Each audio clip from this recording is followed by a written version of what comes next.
open the audio now. Hello, everyone. Hey, hey. I'm still figuring out the browser source again. Bear with everybody. Hello, hello. How is everyone doing?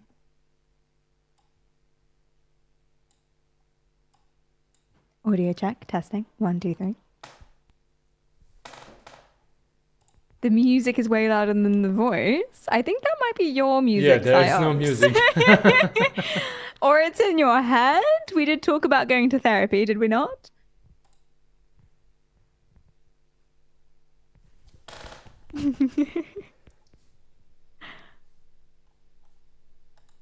I forgot to show you in stream. Now we're there. Okay, good. Hello. Hey, Awesome. here we are. Can I just say I love what you've done with your room? It looks amazing. So professional. Thank you very much. Thank you. I attempted to decorate, but it looks kind of like someone. It looks like someone is pretending to live in this room. Looks In like some sort of weird in your garage room, sale. I Yeah. I feel the same for mine. It's not entirely my own decoration completely, Oh. so No, yours looks intentional. Yours looks great. yeah, I'm yeah, taking notes. it is intentional. That's true. Yeah. That's all you need. That is all you need. Well, thank you so much for having me on today. I really appreciate that. I'm very excited to talk to you because you are very, very cool. You've done a bunch of very cool things. I Well, thank pretend you. to know the science. I pretend to know the tech, and you're actually doing it. So that's fantastic. Oh well, I mean, I am. I think we are probably just equally happy to have this connection because I mean, on the one hand, yes, sure. Okay, so everyone, hello. I'm happy to have you there. I'm glad there are so many people here and listening to this. That is an experiment. So very briefly, I am a neuroscientist in Germany. I did my PhD in Berlin, and now I have a little research group in Cottbus, a little south of Berlin. And I study cognitive science, and now I research on using brain computer interfaces and other physiological data as a means to interact with virtual environments. And one of the things that I really like to do is trying to get the knowledge out there, right, to the public. So in this case, that's you guys and girls. So, oh yeah, yeah, I'm a German, sorry. Oh no. Yeah, and I'm really, really happy that we can make this work because obviously I noticed the things you're doing and the stream and the Elden Ring thing that got a lot of attention. And it's fantastic to start or kick off this talk series with a guest like you. No, I think we are just equally happy at the very Oh, least. thank you so much. You're spoiling me. You're buttering me up, and I'm suspicious. I just want your followers. Oh, I see. Okay. That makes sense. They are very lovely, as you can tell. Yeah, yeah, they are. And lots of followers. Yeah, yeah. Great. So, I suspect that there are almost everyone, or like there are plenty of people here that came from your stream. But still, I also think there are some people who are new. So maybe you can also tell us a little bit about yourself and basically what you're doing and how you arrived here. Well, my name is Perry, or Perry Karyal, for those of you who don't know me, and I am a Twitch streamer by trade, if it is indeed a trade. And I guess the reason why we've linked up, as it very much were, is because we are both interested in very similar things. And I've been making various controllers in order to play games with my mind. So currently I'm using an EEG and controlling, yeah, like as you said, I played Elden Ring with it. Now we've moved on and we're doing FPS games and using eye tracking and all of this wild, wild stuff. And then later on, we together are going to be diving headfirst into the Skyrim virtual magic mod, right? If I can actually say that I didn't check that we were releasing the information. Oh no, that's fine. Yeah. Okay, great. Yeah. Fantastic. Don't worry. Yeah, we're scientists, so basically everything I do is public, and Fantastic. that's really no issue. Yeah, I wish that was the way for me as well. I feel guilty about releasing any sort of GitHub for my controllers because they are so janky. I don't want to subject anyone to that pain of trying to use them. I wasn't aware that you are creating your own controllers. Yeah. So what's your background? How did you arrive there? Well, I have a master's in psychology. That's pretty much it for now, but I plan to start a PhD very soon. And basically, I was just working with EEG a little bit during that master's. I've been around it and I've seen people do it.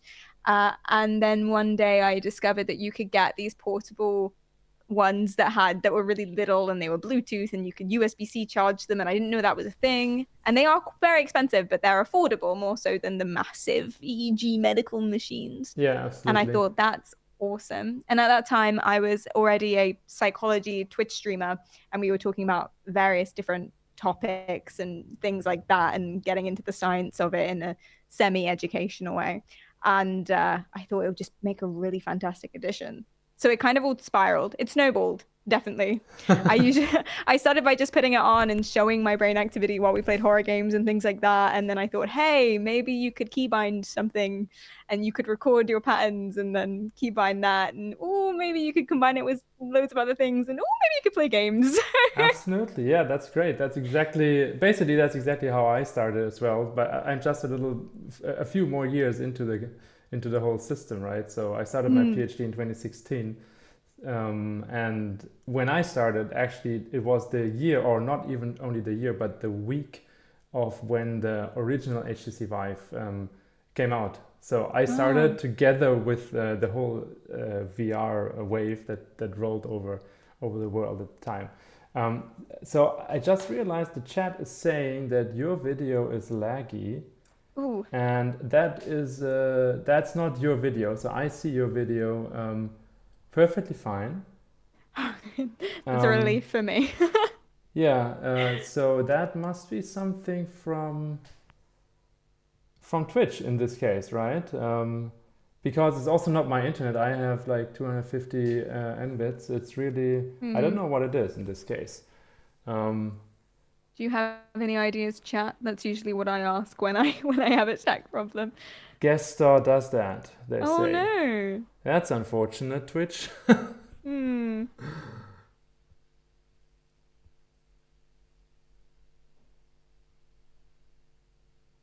Well, Twitch sucks. Okay, we're there already. Try turning it off and back on again. Okay, I'm gonna do that. So you're gone now. And you're back on. Better? Yeah, better. I think that's better. Oh. Gone again. We could try me leaving guest star and restarting. I don't know how much of an effort that is. That's well, we are in the first here. It could also be just plain and simple my computer not being able to stream and record at the same time. That is an option. Yeah, I am at 80. I'm actually at around 80% CPU usage. So I'm just gonna stop recording. I think Twitch does record, right? I set this thing up in Twitch. I just want I want this to be documented, obviously, but I set it up so that it records, and it told me that it records for 7 days, and I need to just download it ASAP. Yes, if you've turned on VODs, that VODs are being saved, and then that will be. That's usually what I do. I download VODs after the fact. Yeah. I did turn it on, but only after I started the stream. Oh. Now that's a risk. Yeah, it'll be fine. Right? Sure. I'm not sure. Oh, well, we can always do it again. We can always pretend in private. So just stop I'm gonna stop the recording now. Let's see if it changes things. I think if I look at the stream, can you wiggle?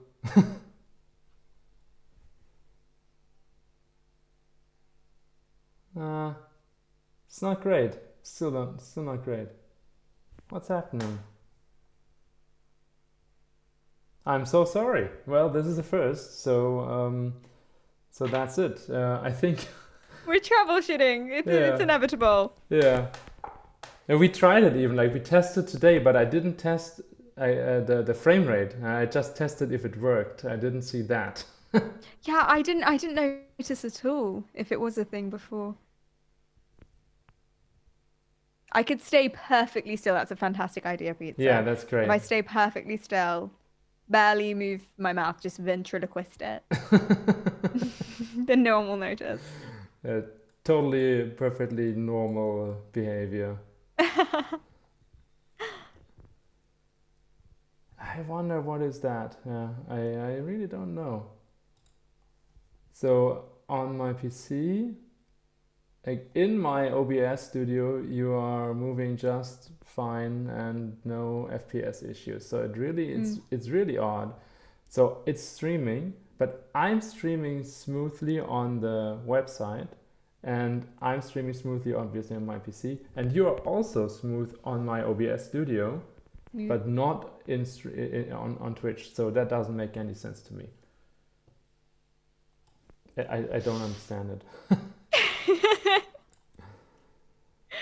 Oh no.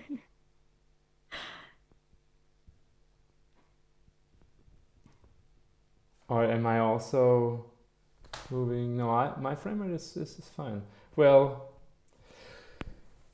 I don't know what to do. We could do a different kind of video. If we did a Discord call, you could pop me out and add me as browser source and put me in the same place. Yeah. Again, that would take time, but brainstorming. That would take time. Yeah, it would be an option. I could also do. We could all just close your eyes. Yeah, only Paris video lags a bit. Yes, that's the thing that I find interesting. Yeah, so on my OBS studio, both of our frame rate is smooth, but on Twitch only my frame rate is smooth, and that's weird.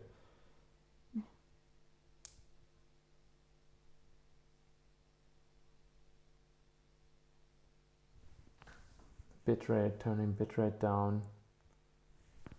I honestly don't know. Let me check if I can do that.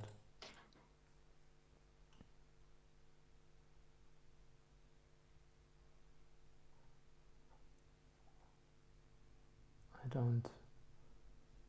I can use a custom frame rate. It's at 30 FPS now. Oh, and you're gone. This doesn't work. Okay. Perfect, they say. Perfect, yeah. Here we go. Perfect when I was gone. Does it work now? I think it's better. I wiggle.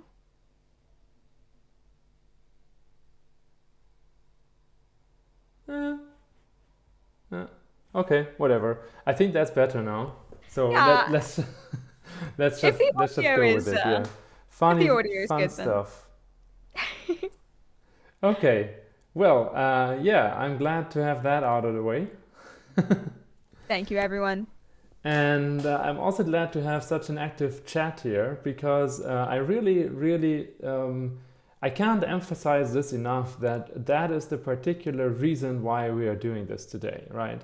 So I want this chat to be there. I want you all to know what we are doing, and to ask questions, and maybe in some way take the magic out of the research of the BCI stuff that we are doing, and maybe giving you still a different kind of magic back. Because obviously I love what I'm doing, and there's a good reason for that in my point of view. And I just want to share this with everyone. So, where were we? Yeah, you talked about how you arrived there with the BCI stuff. So tell me a bit about your experiences. You used the emotive epoch, right? Yes. And Yeah. did you also have another device, or just the epoch? Just the Epoch for now. Yeah, I haven't really used anything else. I'm excited to get started with the Muse because that's a different type. Um, and I will be trialing out the Emanates, they're called. They're just little earbuds that measure your focus, which is very, very exciting. Oh, Yeah, because I I think they're haven't heard using about. stuff Oh, like that's that. new, right?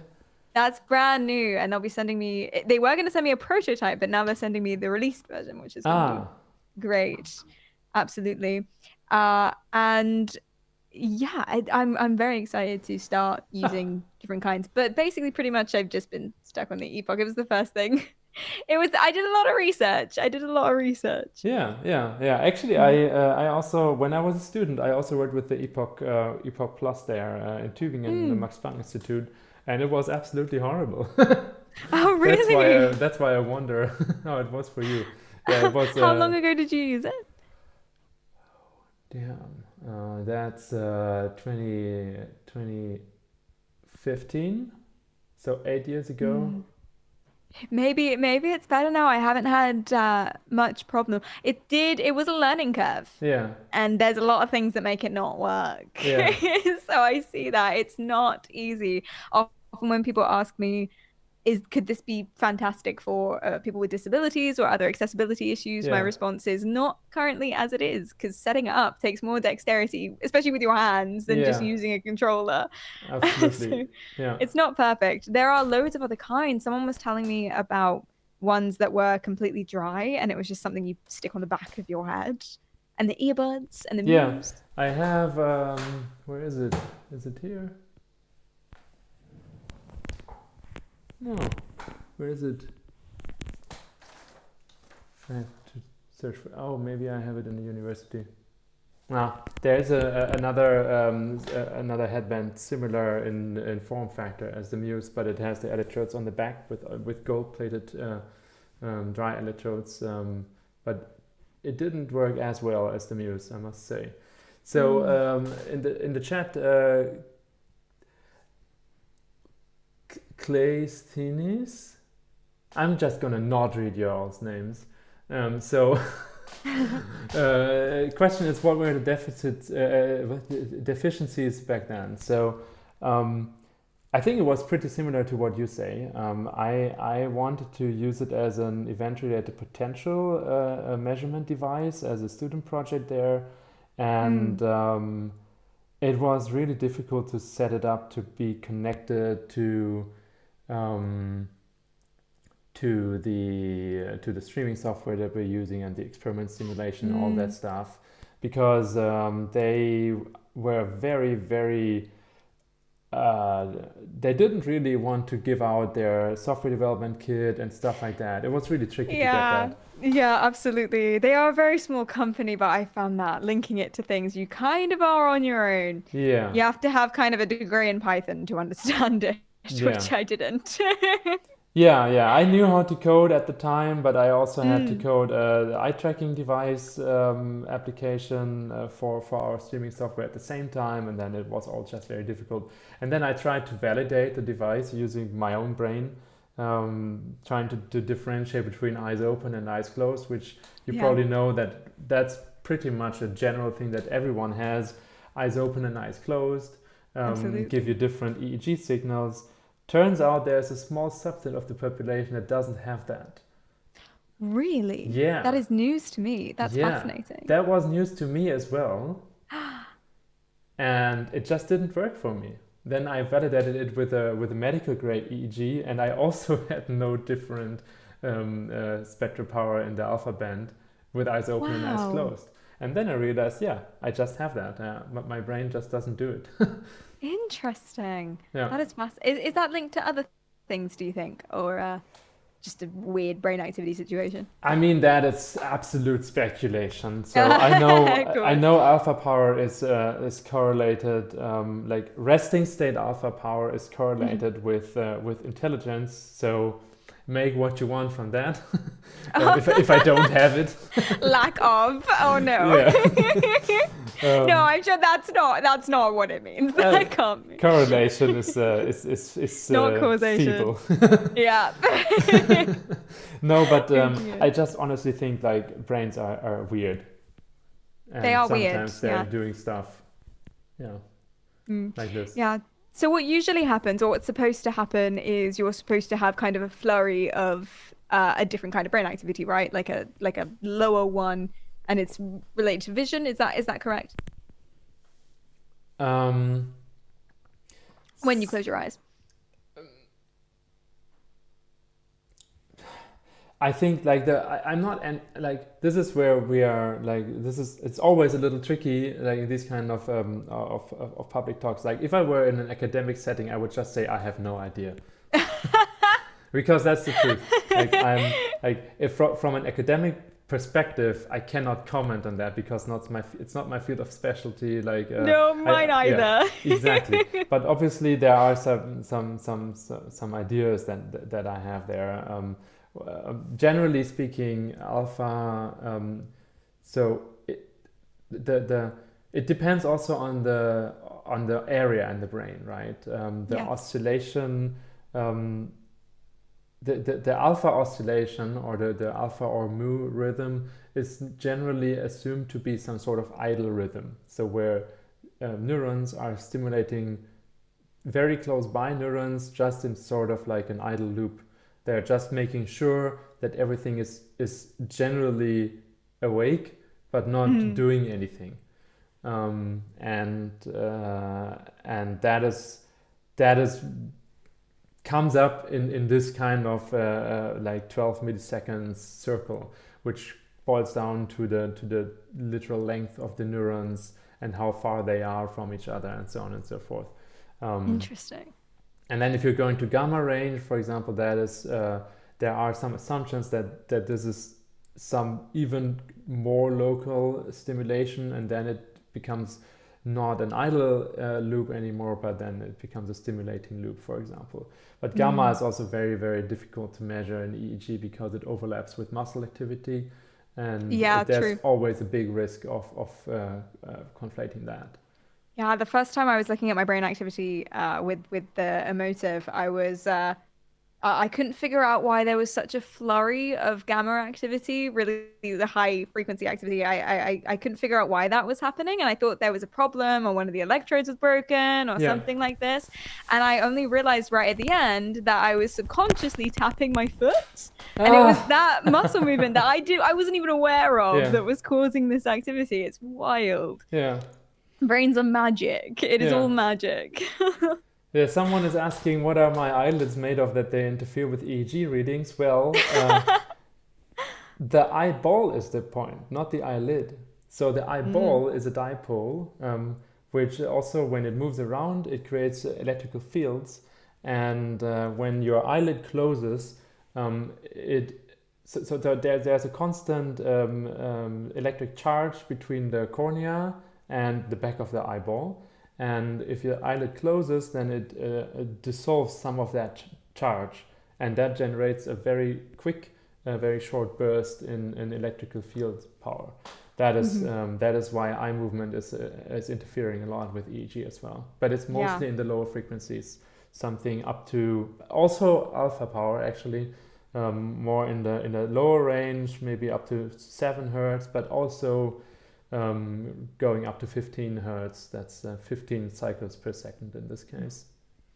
It's really interesting when you look at graphs of all the activity flowing along Yeah, with the EEG, you can tell exactly when you're blinking. yeah, Each blink gives a little spike.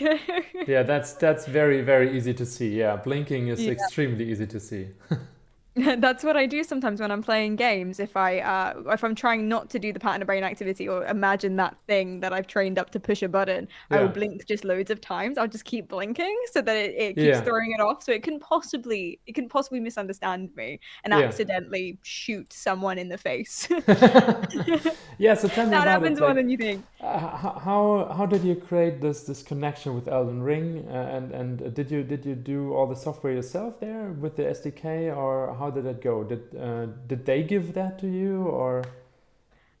They helped me with access to the Emotive API. So I use their software that basically can record the patterns of brain activity for you. And then with that API, I basically said, okay, if it recognizes this thing that I've trained up, this thing that I've taught this software to remember, then I can link that all together with Python and other things. Mhm. I had a bunch of help with that from a friend of mine who knows a little bit about coding, enough, more than me. So he did a bunch of connections there. But yeah, we've kind of just been adding to it. I remember the first controller was very different, but I'm struggling to remember what exactly we did. That's the new one. That's the more advanced one. That's the simplest one, what with the API. But before we had access to that, I don't actually remember. It was so long ago now. It was something really janky, something really weird. I think it was all Python, and it was just measuring different kind of inputs from the app, and it was just it was awful. But that's the crux of how the controller works, Yeah. and we can combine that with. I use a Tobii eye tracker, so we just added that onto it, and it controls one of the joysticks, and converting that into a virtual Xbox controller, which now I've converted into a virtual keyboard.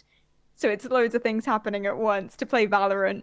Okay, interesting. So it's Yeah. like you are having a cascade from the original SDK as like using it as a macro input, basically as a virtual Yes. keyboard. Okay, Yeah, interesting. exactly.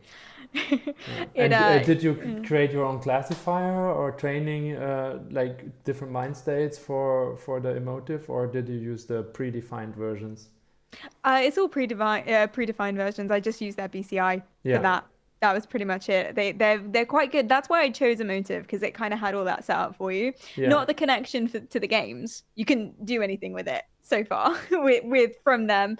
But yeah, that is all done for them. I've been thinking about adding some more machine learning elements or even some automated processes that can help with training in game, but I'm not sure Yeah. how that would work as of now. But as far as that goes for now, it's very, very manual. So I'll just have these 10-second increments where I'll focus on this pattern of brain activity and it records that. And Yeah. then I'll do that 600, 700 times over the Yeah. course of 8 hours, Yeah. only to realize that that is never going to work and it can't tell the difference between that and my regular pattern of brain activity and start the process all over again. And that's pretty much how we've been doing it. That's Okay, why it's been crazy. months. Yeah, so you did use their own classifier training, but you gave it your own different mind states to train. Yes. Yes, Okay, exactly. so Oh, I just you, understood your yeah, question. Yeah, yeah, yeah. Absolutely. because I think they also have some sort of predefined workload or Mm, attention measures, right? I think they give that as yes. well. They have an average for those things, which Hmm. don't necessarily work so well, as you know. But mostly what that's for is the emotion graph. So something that else that it can pick up and compare to is the average pattern of brain activity per different kinds of emotional states. So excitement, focus mainly, and Mm-hmm. stuff like that. And I've been adding graphs alongside games just so people can see, oh, I'm really Yeah, excited by this thing. I did a yeah, review yeah, for Diablo 4 with that, so I yeah. couldn't lie. um, yeah, but that's not always perfect either, of course, if you're comparing it to an average of however many people and what they look like when they're excited for whatever that means.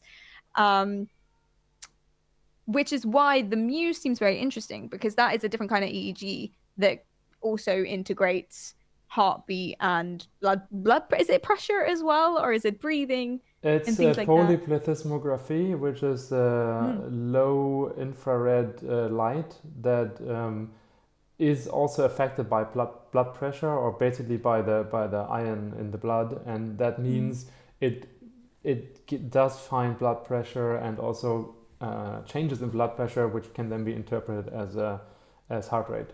Amazing, amazing. And you could really see the benefit of that for meditation. But we're going to game. Yeah, that's the point, right?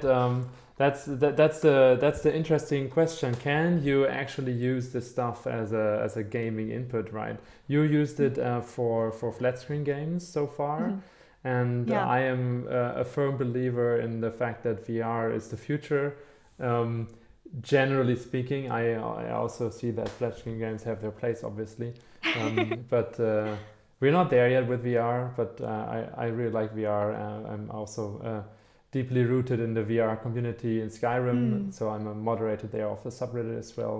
And then I have a little YouTube channel where I used to show Skyrim VR mods back when I still had time before my PhD and all that stuff. Oh yeah. Yeah.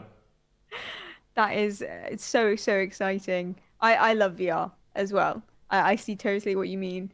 So many times I've strapped it onto a parent or a parent a friend's parent, and they'll be like, "Hey, we could just live here. This house is so much better than my house. I don't want to take this thing off." It's amazing. And we recently did a project where I was trying to overcome fear, which was the clickbait of it, I suppose.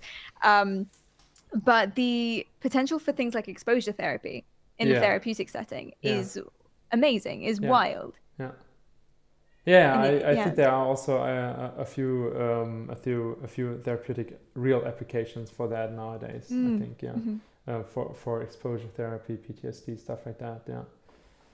Absolutely. Yeah. Someone said, VR requires moving and effort, so they won't replace each other. I think that's really true. Yeah. Obviously, true. Sometimes you just want to hang out on the couch and I don't know, play some console or Steam Deck or whatever, and that's very different from doing solid VR sword fighting or something like that. That's yeah. Unless they make them super thin and accessible and easy, and then you just put a pair of glasses on, and all of a sudden, oh, you're in another world, and you can use a controller, but this time it's super immersive. Yeah, I think there's so many ways it could go.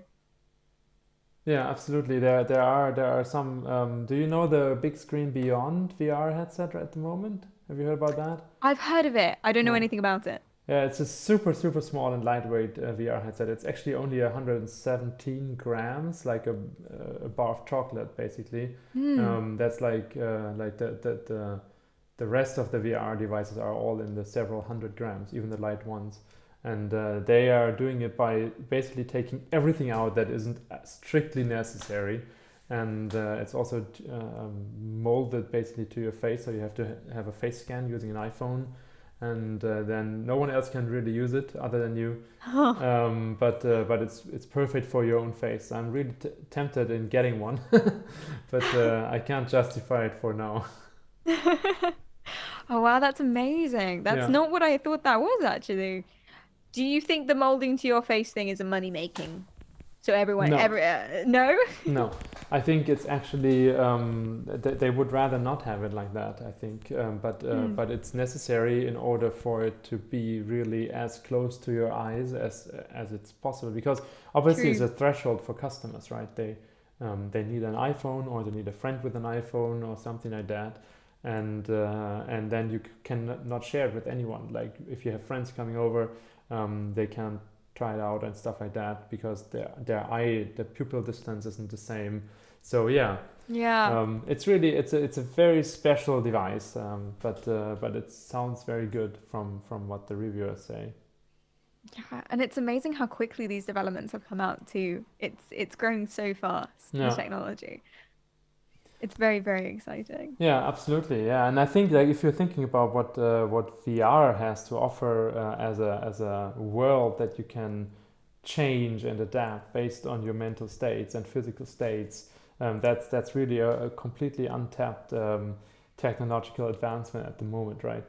So everyone is just using VR with controllers, but if you're thinking about using physiological data, not as as a means to move a character, for example, or to select a spell, but really as a means to continuously measure your brain state, your mental state, or also your physical state, and then adapt the virtual environment automatically without you doing. It just knows. It just knows what's best, basically, for you at some point. Yeah. Incredible. Where do you think it could go? What's your goal? Your dream tech? Well,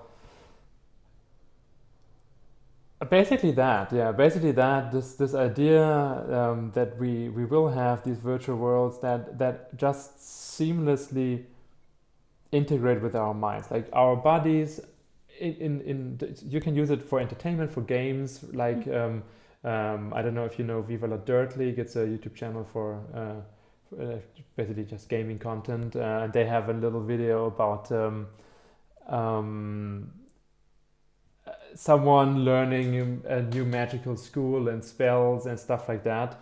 And the master just tells them, okay, yeah, you need to align your body and soul, and you need to vibrate with me and stuff like that. And then you just press C. Exactly, yeah. You just press C. Yeah, true. And that's it, So, right? That's so disappointing from a gamer's perspective. It's so disappointing. Magic should be from your mind, yeah, and that you can't do without having access to the mind, right? absolutely. Because in that situation, you would want to really spend a while over it and get into this predefined meditative state that they've told you to. Yeah, You could do that with the tech that we're trying, potentially. yeah. And You that's could do that. that's the reason why the real virtual magic mod was made. Basically, that's the problem that I tried to solve with that. Yeah, fantastic. Yeah. I'm so happy that you've asked me to participate in this because it is so exciting. It really is, yeah, and I'm happy you are participating. Yeah, it's really, really, really cool to get the feedback also and see, because obviously it will not work. It will basically not work. Of course. Because it's an early prototype, right? The software is Yeah. early, the device isn't made for this purpose, and so on. But it will give you an impression of what could be in the future if it worked. Yeah, and that's Yeah. what science is. It's all iterations, is it? One step further. What went wrong? Try again. Yeah, yeah. That's always the process. Yeah, it's an early prototype thing, which is also something that research normally doesn't do. Normally, everyone just sits around in their research stuff doing like their experiments for 3 or 4 years and then publishing a paper. Yeah, true. So this is all a little tricky to balance this this difference between like human-computer interaction, gaming sector, and then also trying to make it a proper research project, so that I also get money.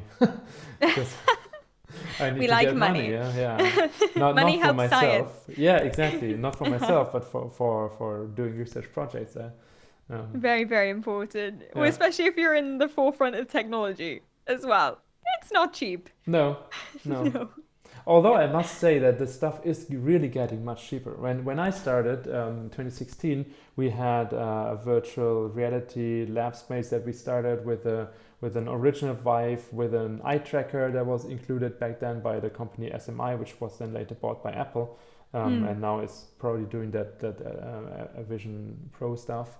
And we had a tracking thing that was using like a set of 30 cameras with motion capture and so on, and it all cost hundreds of thousands of euros. And now we use Steam VR, and eye tracking is included in virtual reality headsets. It's crazy how much cheaper it has become. And I think the same is going to happen with EEG data as well, or physiological data. Yeah, absolutely. Yeah, so we are digressing.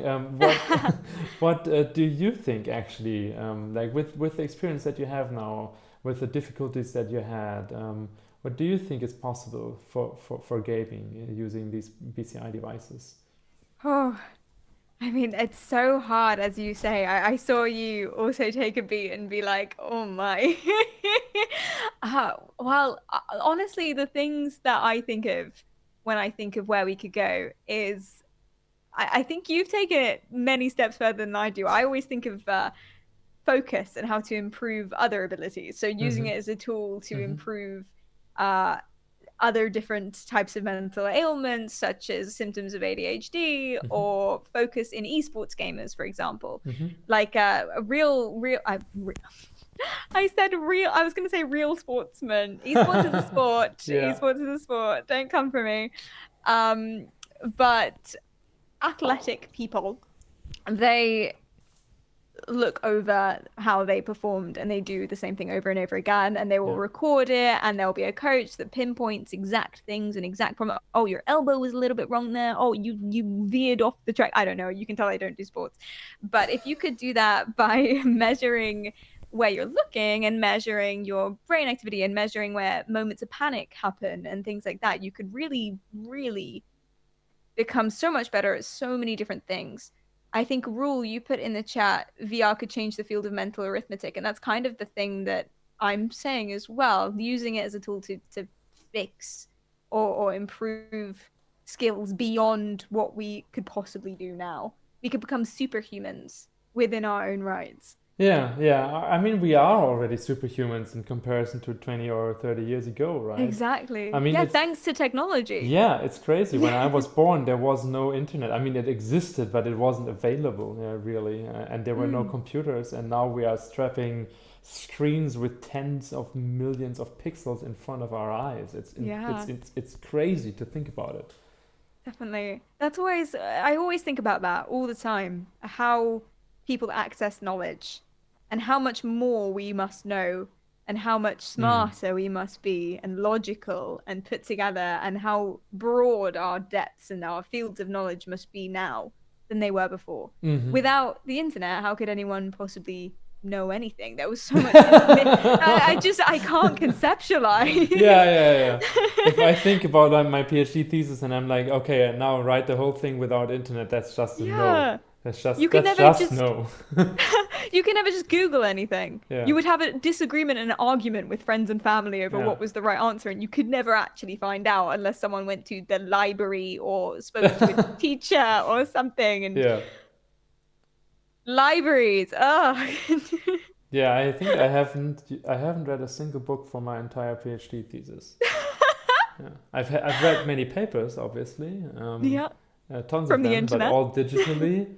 But a book, like a physical book, I had some lying around on my desk, but I think I never really used them, like to read them. I have 2 neuroscience books that are getting dusty. Yeah. That's what happens. Yeah. That's what happens. Because if I have a question, I Google it and I found the answer, or I ask ChatGPT Nowadays, or something. Yeah. Nowadays, that's a huge new paradigm shift now. With ChatGPT, that's going to be a huge new deal for people who start doing a PhD now. Like you are going to do then, yeah. I know a lot of professors that are panicking a little bit about it. How are we going to moderate this? How are we going to stop cheating?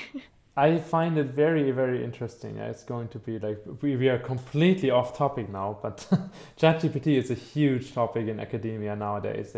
People are talking about it everywhere, and there are obviously the people who try to detect it and then punish students to use it. And I'm like, but it's like, I use calculators. And ChatGPT is a calculator for text. That's a good point. Yeah, that's a very good point. I didn't think of that. I mean, people are already starting to use that in gaming, right? With NPCs that are very, very realistic and things like that. Yeah. It would add a whole new element if you were looking at your brain activity and stuff, speaking to a real person in comparison to an NPC. If we're thinking of total immersion. That is a PhD project of my second PhD student. Yeah, she started just this month and will do that actually in her PhD, trying to connect NPCs with physical like body sensors using heart rate, skin conductance, and also EEG, and feeding all that into an NPC and see if we can get them to become more humane or more empathetic to what's happening inside you. Yeah. Yeah, that's incredible. It's so much stuff is going to happen in this decade. This decade is really going to be an absolutely mind-blowing technology revelation here. Do you think that recently, in recent times, right now, things are moving at a way faster rate than they would have before? Or do you think We're still going, but now we think it's special. What is recent for you? Uh, I'm a baby, so I would say since the iPhone. Or Since the like iPhone is recent. Yeah, I mean that's true. Yeah, I think actually, so it's a good question. Yeah, I mean, you, I feel like I start noticing it increasing, but I also got older. So mm, up to the point of, I don't know, 20, 25 years, everything was just like native and fluid and just like the world I was in. And now I start realizing, okay, well, there was a past and there's a trajectory because I yeah. can like reference it to my own lifetime. And now I see the trajectory and I see how fast it is. But I really have the feeling like we are, like if you think back, like I don't know, 1,000 years ago, people from 100 years before that, like 1,100 year ago, they could be transferred to that 1,000 years ago, and they would be Hmm. able to live and survive, and they would be able to do like their jobs and whatever. Like it would be a little odd, and the language will have changed and like slightly and so on, but like generally speaking, their lives wouldn't have been majorly different, Yeah. I suspect. Yeah. But if you think back, like someone from 100 years ago now, transferring those people into now, that's like Yeah. 1920s into this, what we are experiencing now, I think they would Hmm. completely go insane. And I I yeah, have a I totally feeling, see that. yeah, I have a feeling like we might be in a time where if we were transferred into our own future without having the trajectory of experiencing it, we might also go insane. Like if you are like instantly transferred to 20 years from now, you might not be able to live in that world anymore because you don't have the learning curve that you need in order to be able to move along. Yeah, for sure. There are people just within the one generation, as you say, there are people who are coming out of prisons who are facing that problem, really, Yeah, really struggling. yeah, And that's just 20, 30 years. Like, yeah, and the world has changed so much that they might feel even more comfortable going back to prison. It's a really big problem. yeah, yeah, absolutely. Yeah, I've heard a podcast recently about a prisoner who was released before the German like the collapse of the wall. Oh no, after, Mm. like he got into prison just before, and then 10 years later he was released, and he was like completely unable to comprehend, basically. Yeah, that's a huge change. Yeah, That is massive. yeah. Imagine the state you were like. You're like, he was committing almost murder, and he went to prison, and he comes out, and the state is gone. Yeah. It's a And completely different system. I think morally and ethically in your head, you might fall apart a little bit as Yeah, well. Just absolutely. I think people were struggling. I mean, you'll know more about this than I would, but people were struggling anyway to adjust, let alone if you weren't actually there, if you missed it. yeah, absolutely. It's Um, incredible. yeah. So you said you wanted to go into research, right? You're thinking about doing a PhD, or do you already have specific plans? No specific plans for that so much. I'm thinking about going into doing something practical and Yeah. getting a clinical license Okay. and maybe helping people that way. Because I think even though I love the gaming and I love the research, and that's definitely an option as well to go into, it's still up in the air a little bit. Yeah.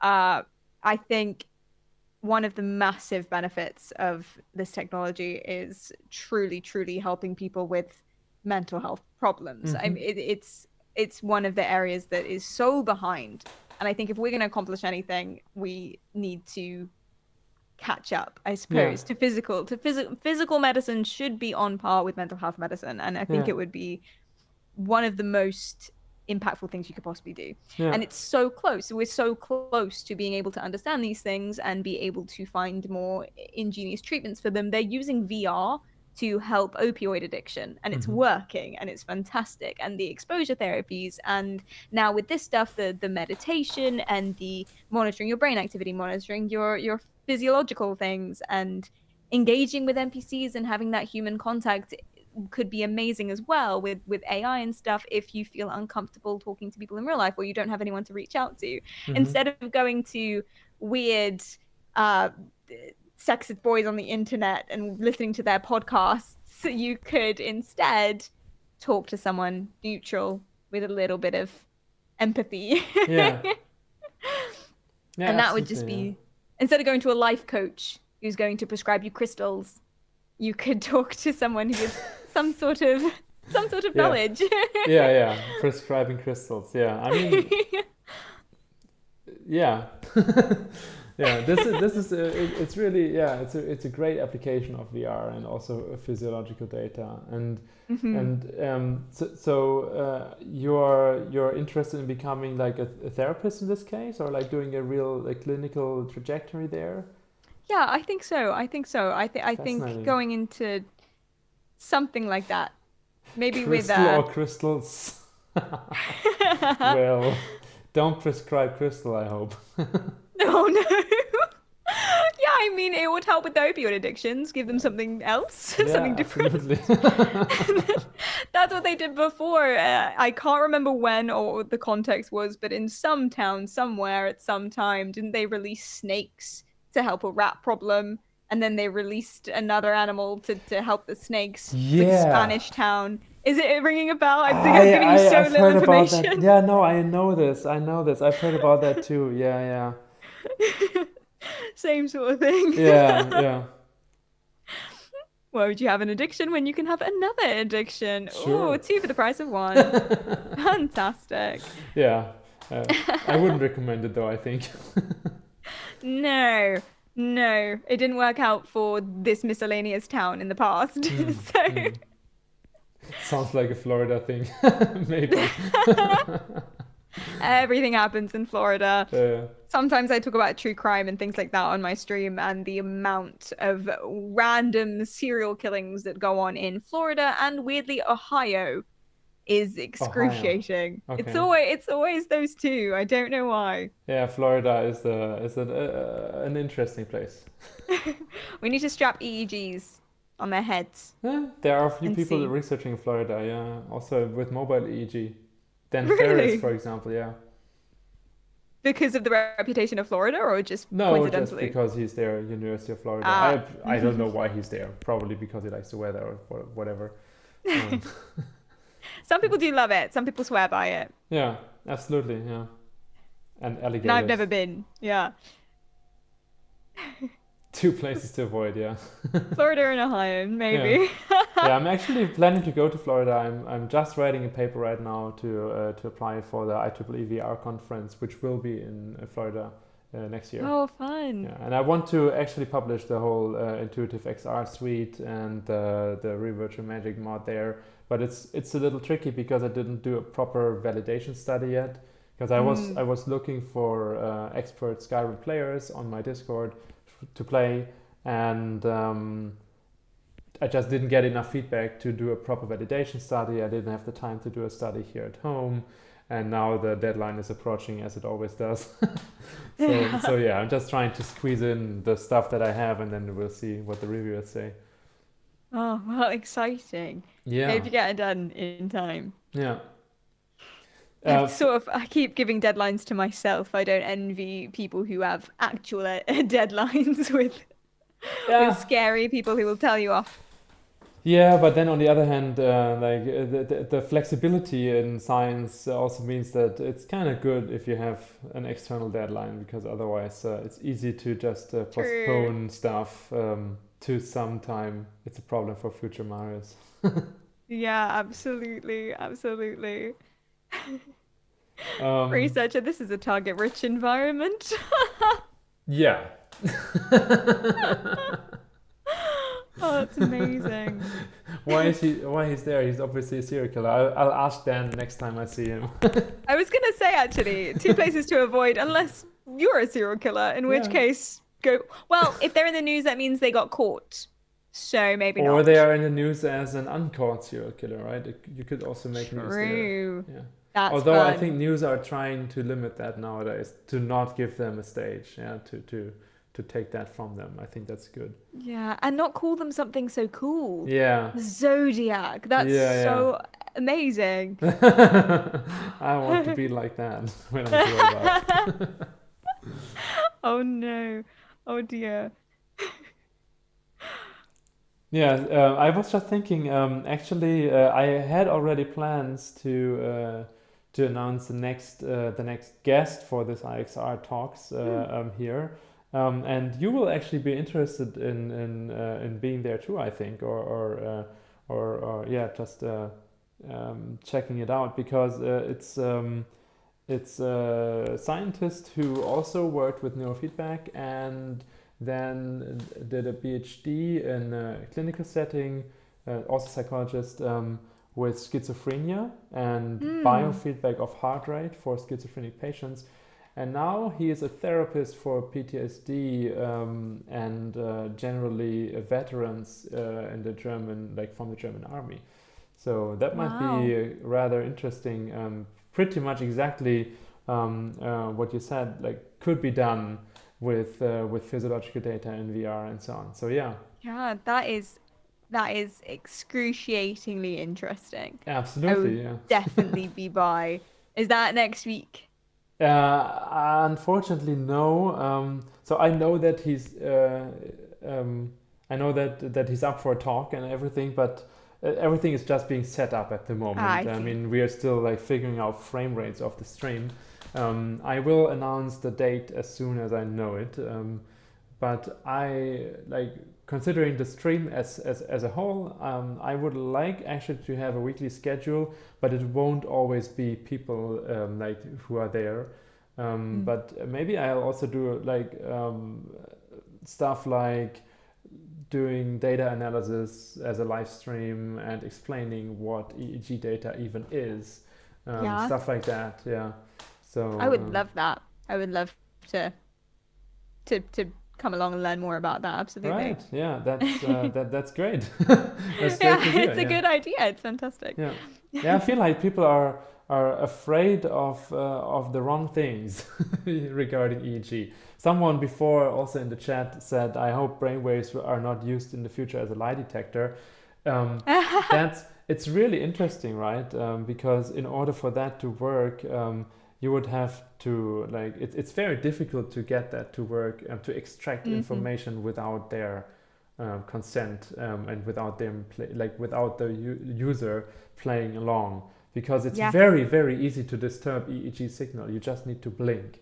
Yeah. And that's it. Yeah. For of course, yeah. All this stuff. It's possible to try and get these artifacts out and so on. But it's still very easy. Like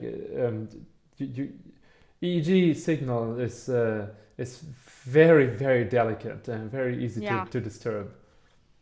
Yeah, So at the incredibly moment, so. I wouldn't at all be afraid of that. But obviously, you don't know what happens in the future.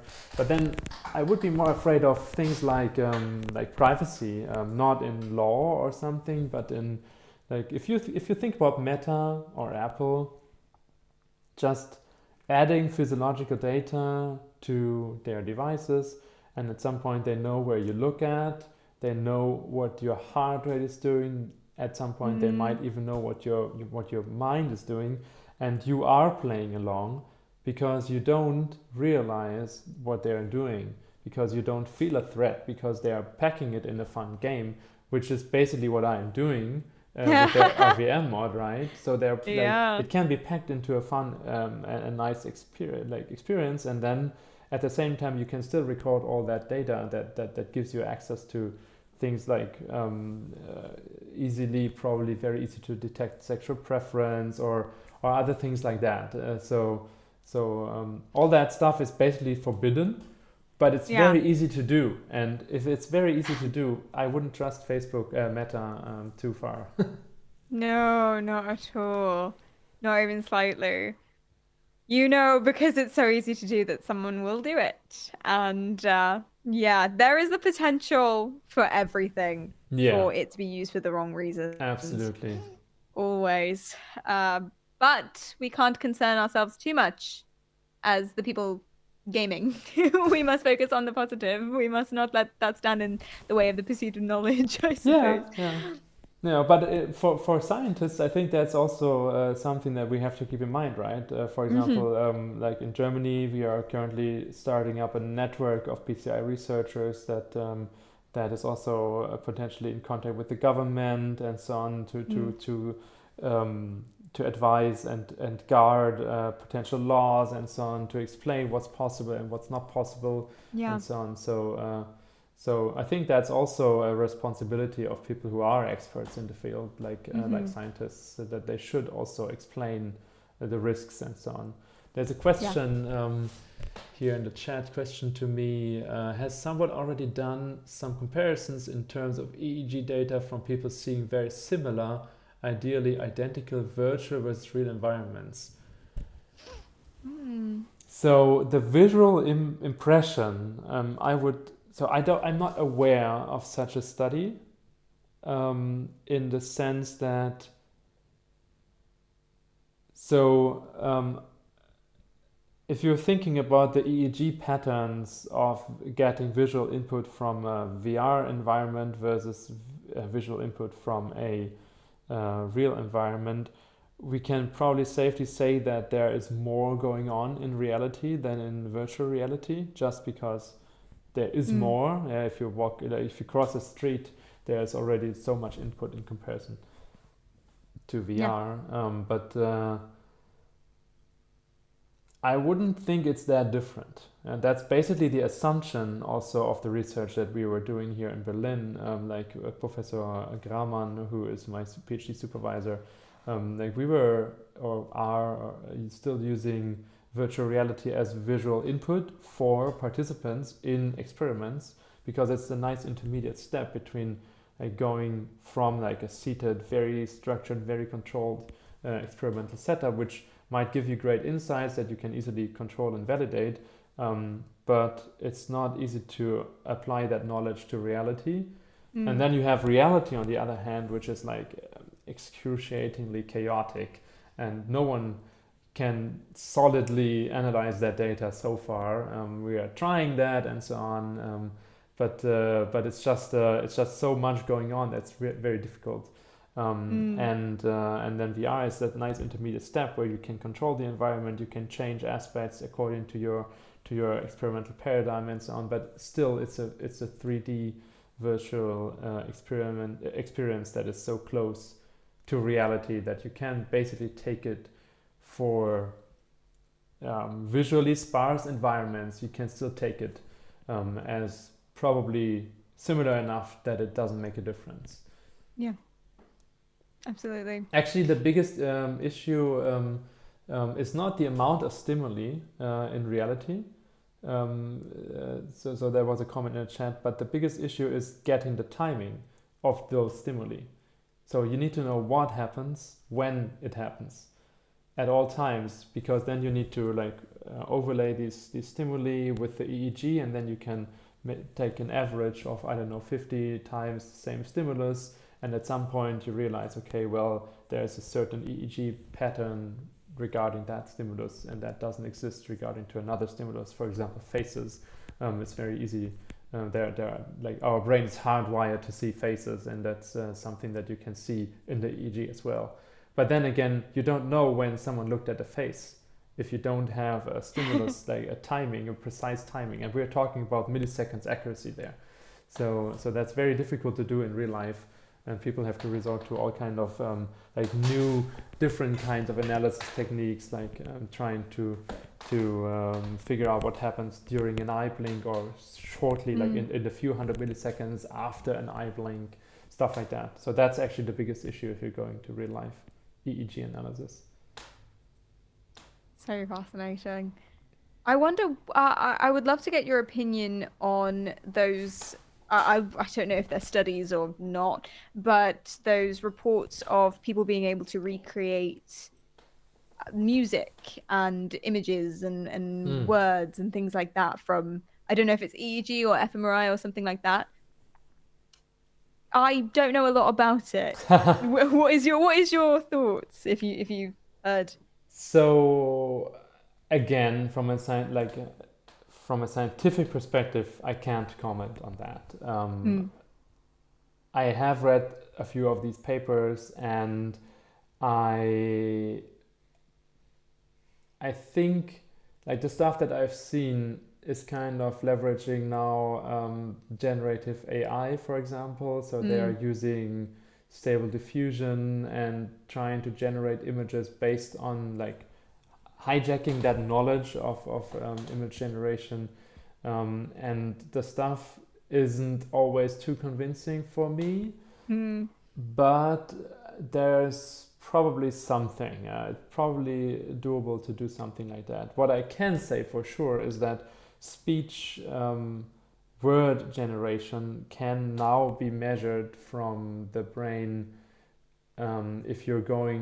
if you're drilling a hole into the skull, basically. So there are different levels of invasiveness, and EEG is not invasive, so you just have something that you put on the skull. It's totally safe to use. It doesn't do anything to you, it just measures.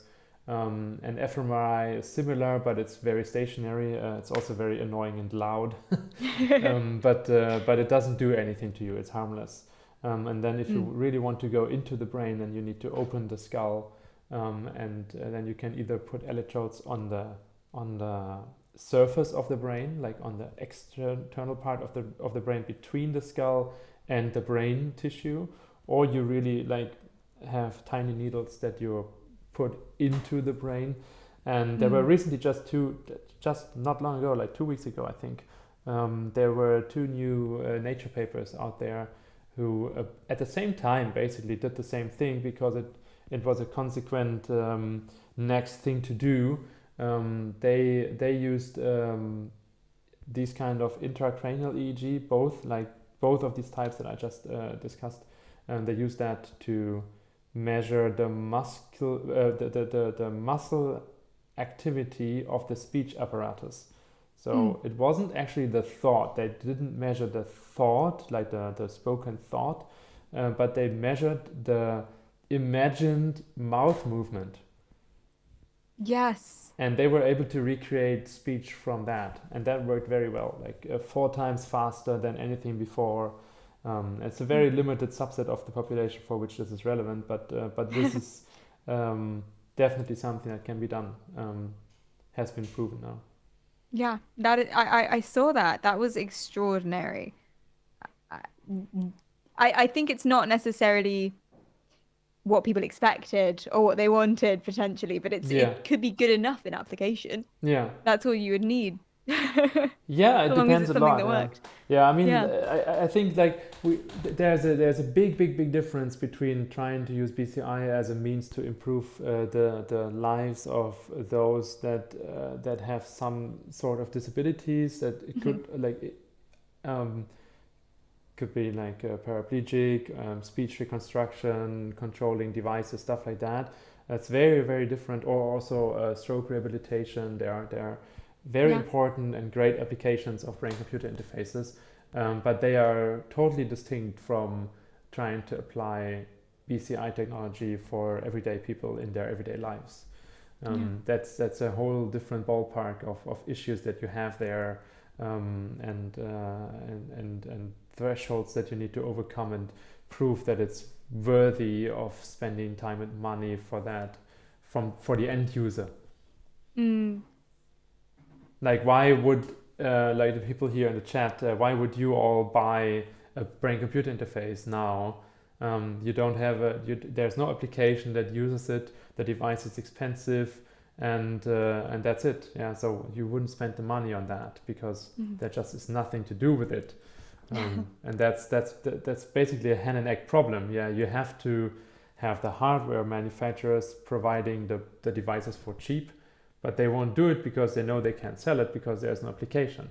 And you have to have the game designers or virtual reality designers or anything like developers.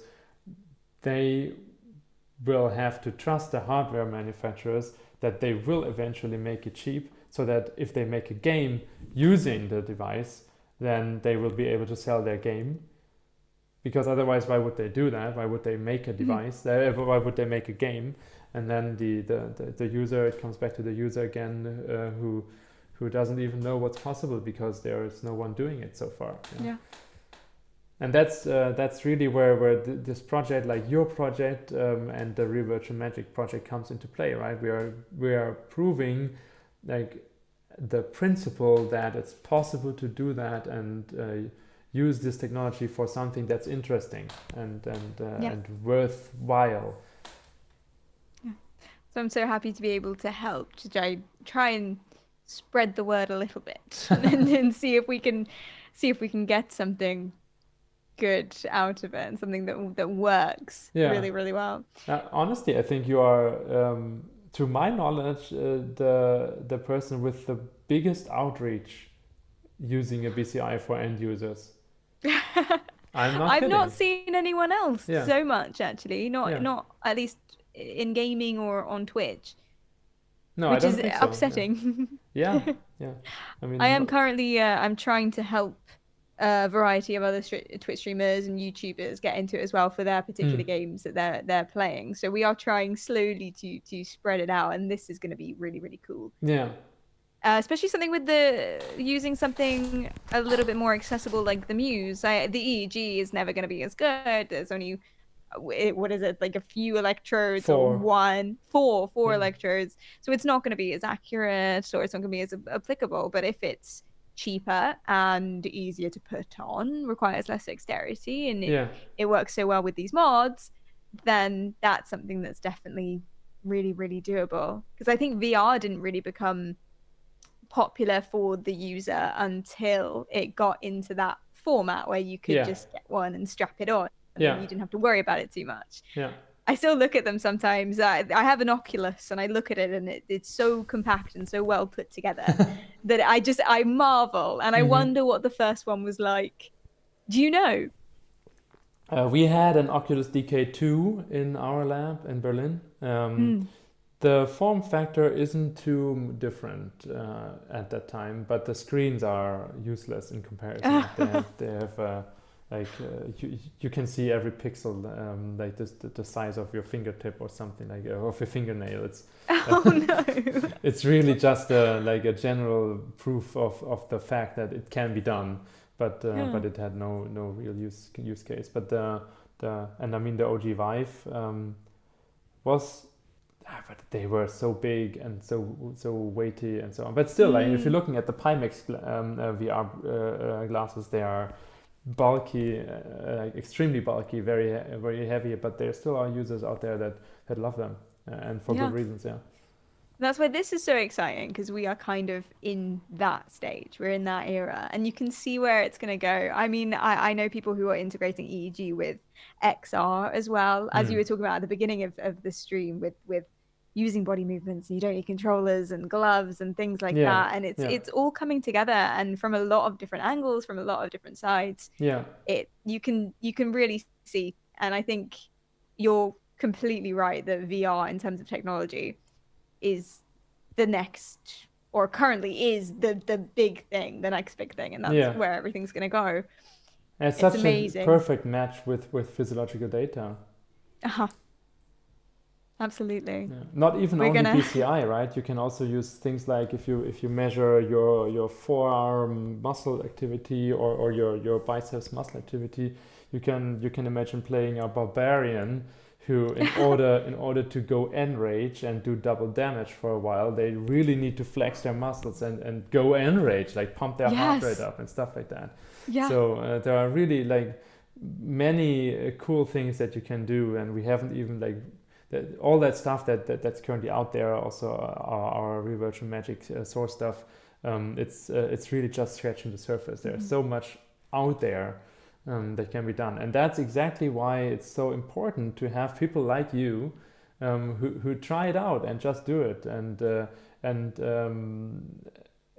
educate the public about the fact that it's possible and make a movement out of this, right? Because otherwise, if you are writing a grant for a research proposal, right, you always have to, like, you have this beginning introduction where you are saying, well, recent times, the thing that I want to do has gained more traction, and you can Here see are the this that there are studies. more studies about this, there are more and so on and so forth. And in this particular field of research, right, we are very close to human-computer interaction, and in this case, like this is in this field of research, it is a legitimate argument to make that you can link to YouTube videos, to Twitch channels, and tell, like in the introduction of your paper, that there are more and more people in their everyday life interested in this technology, and that is really a solid argument to make. That's why this is important. I want this, like, or we scientists, or you in the future maybe as well, need this to be out there, and we need people to be excited about it and look at these videos and so on. And obviously, they only look at the videos if there's something interesting going on. Yeah. What do you guys think? Are you excited? Put a 1 in the chat if you're excited. Not about saline solution electrodes. No. Yeah. Thank you, Kleist. I'll take it. Gamers are excited? No. Critical, maybe. I know what you're like. But that's the brilliant thing. I mean, to think about where it can go next, I think Twitch chats and comment sections on social media, they really, really help. Every single comment section, as critical and as annoying as it may be, not looking at anyone in particular, the comments are always, what about this? Yeah. This is cool, but what if you did this? Yeah. And it kind of it's actually quite good direction for Yeah. me, at least as a content creator. I don't know how useful it would be as a researcher from that point of view, but as a content creator, it's fantastic direction to know exactly what to do next. Yeah, absolutely. No, I mean that's why I say this is why I'm doing this. Also, I have this Discord channel or server where the link is here in the I think it is. Yeah, it is there. So there's Discord server with about 1,000 people nowadays, where there are real, like, scientists, hardware developers, game designers, and I'm trying to bring them together to just exchange ideas and spread the word. So, it's so interesting. I love looking through it. I want to contribute more, but I love looking through it and seeing what everyone is saying and talking about. No, that's great. Yeah, still. It's a great hub. Yeah. Yeah, see, Cledum, it's things like choices games where you could accidentally or intuitively make choices. Something that always comes up as a comment on my videos is, oh, what if the intrusive thoughts win? What if I think about it accidentally? I mean, that's not possible currently with the way that we're doing the machine learning, for me at least. But imagine if there was a generative game that unfolded because of how you were feeling or how your brain activity was or your heart rate or whatever. So things like horror games that get scarier if you are scared. Yeah. This exists already. There is a game called Nevermind. That's a game doing heart rate analysis and using that for adapting the game and making it more scary or changing aspects depending on your heart rate. Yeah. I had no idea. Why did no one tell me? That is fascinating. That's our next thing. It's great that we are connecting. Yeah. Brilliant. But honestly, I am, like, in VR. I'm good. I don't need horror games in VR that are scary, even more scary. Knowing my fears and just no, I'm good. Like, you know your fears. You don't need anything else. No, I have been playing through Skyrim. Like I have hundreds of hours in Skyrim, and I'm testing Bleak Falls Barrows. That's the first dungeon that you're doing with some doggers, like zombies in Skyrim, and no matter how often I do this, no matter how much I'm just testing out a new mod, like, I still get chills down my spine when I hear the sound of the spiders as well. Yeah, I'm not talking about spiders, but also the the dead things that jump in my face. I don't like that. No, that makes sense. Yeah, it really is scary. It really is scary. And I know exactly what happens. I know exactly every place, like, by heart. I can tell you which enemy is there and how often and which step I have to do and whatever. But it's still scary. Yeah. And that's the thing. No, I a don't like that mod. trade-off. Sorry. 5 times spider move No, no, speed. no. I Oh don't my need god. that. We can cut that out, I imagine. Um, oh, totally forgotten what I was going to Yeah. say. Scary stuff in VR. Scary stuff. Oh, yeah, the trade-off between having it close to reality, and so close to reality for all of the beneficial things, the learning, etc., the immersion, the possibilities, the exposure. But then also, if it is close to reality, then you couldn't possibly expect yourself and your body to get used to zombies jumping at you. Yeah, There no, is no, that's not normal. no, That's no, not a normal thing to experience. no, no. I got used to falling in VR, but not to zombies. No. Oh yeah, I love falling in Yeah, VR. It's a bit of a guilty pleasure. yeah, It feels amazing. yeah. The You should thrill. play Jet Island. Do you know that? I don't. Yeah, it's a fantastic game with lots of love, like that went into the art style and everything. It's a world where you have like rocket launchers at your hands and Oh, amazing. like grappling hooks, and it's basically just made for you to fly around and experience the freedom of like extreme speed and altitude in VR that you can control. It's really great. I Awesome. love it. Yeah, it's one of the most awe-inspiring games that I had. Like when the first time I would like you have to like find a way to get up some islands where it's really difficult to get up. And the first time I was there, and then I just like flew over there, and I realized, okay, I'm now falling down this entire island, and I can control that. It was fantastic. Yeah, really, Hmm. you should try that. Do you think that you might know, but do you think that you would be better at doing something like this in real life, paragliding and things like that now because of your practice in VR?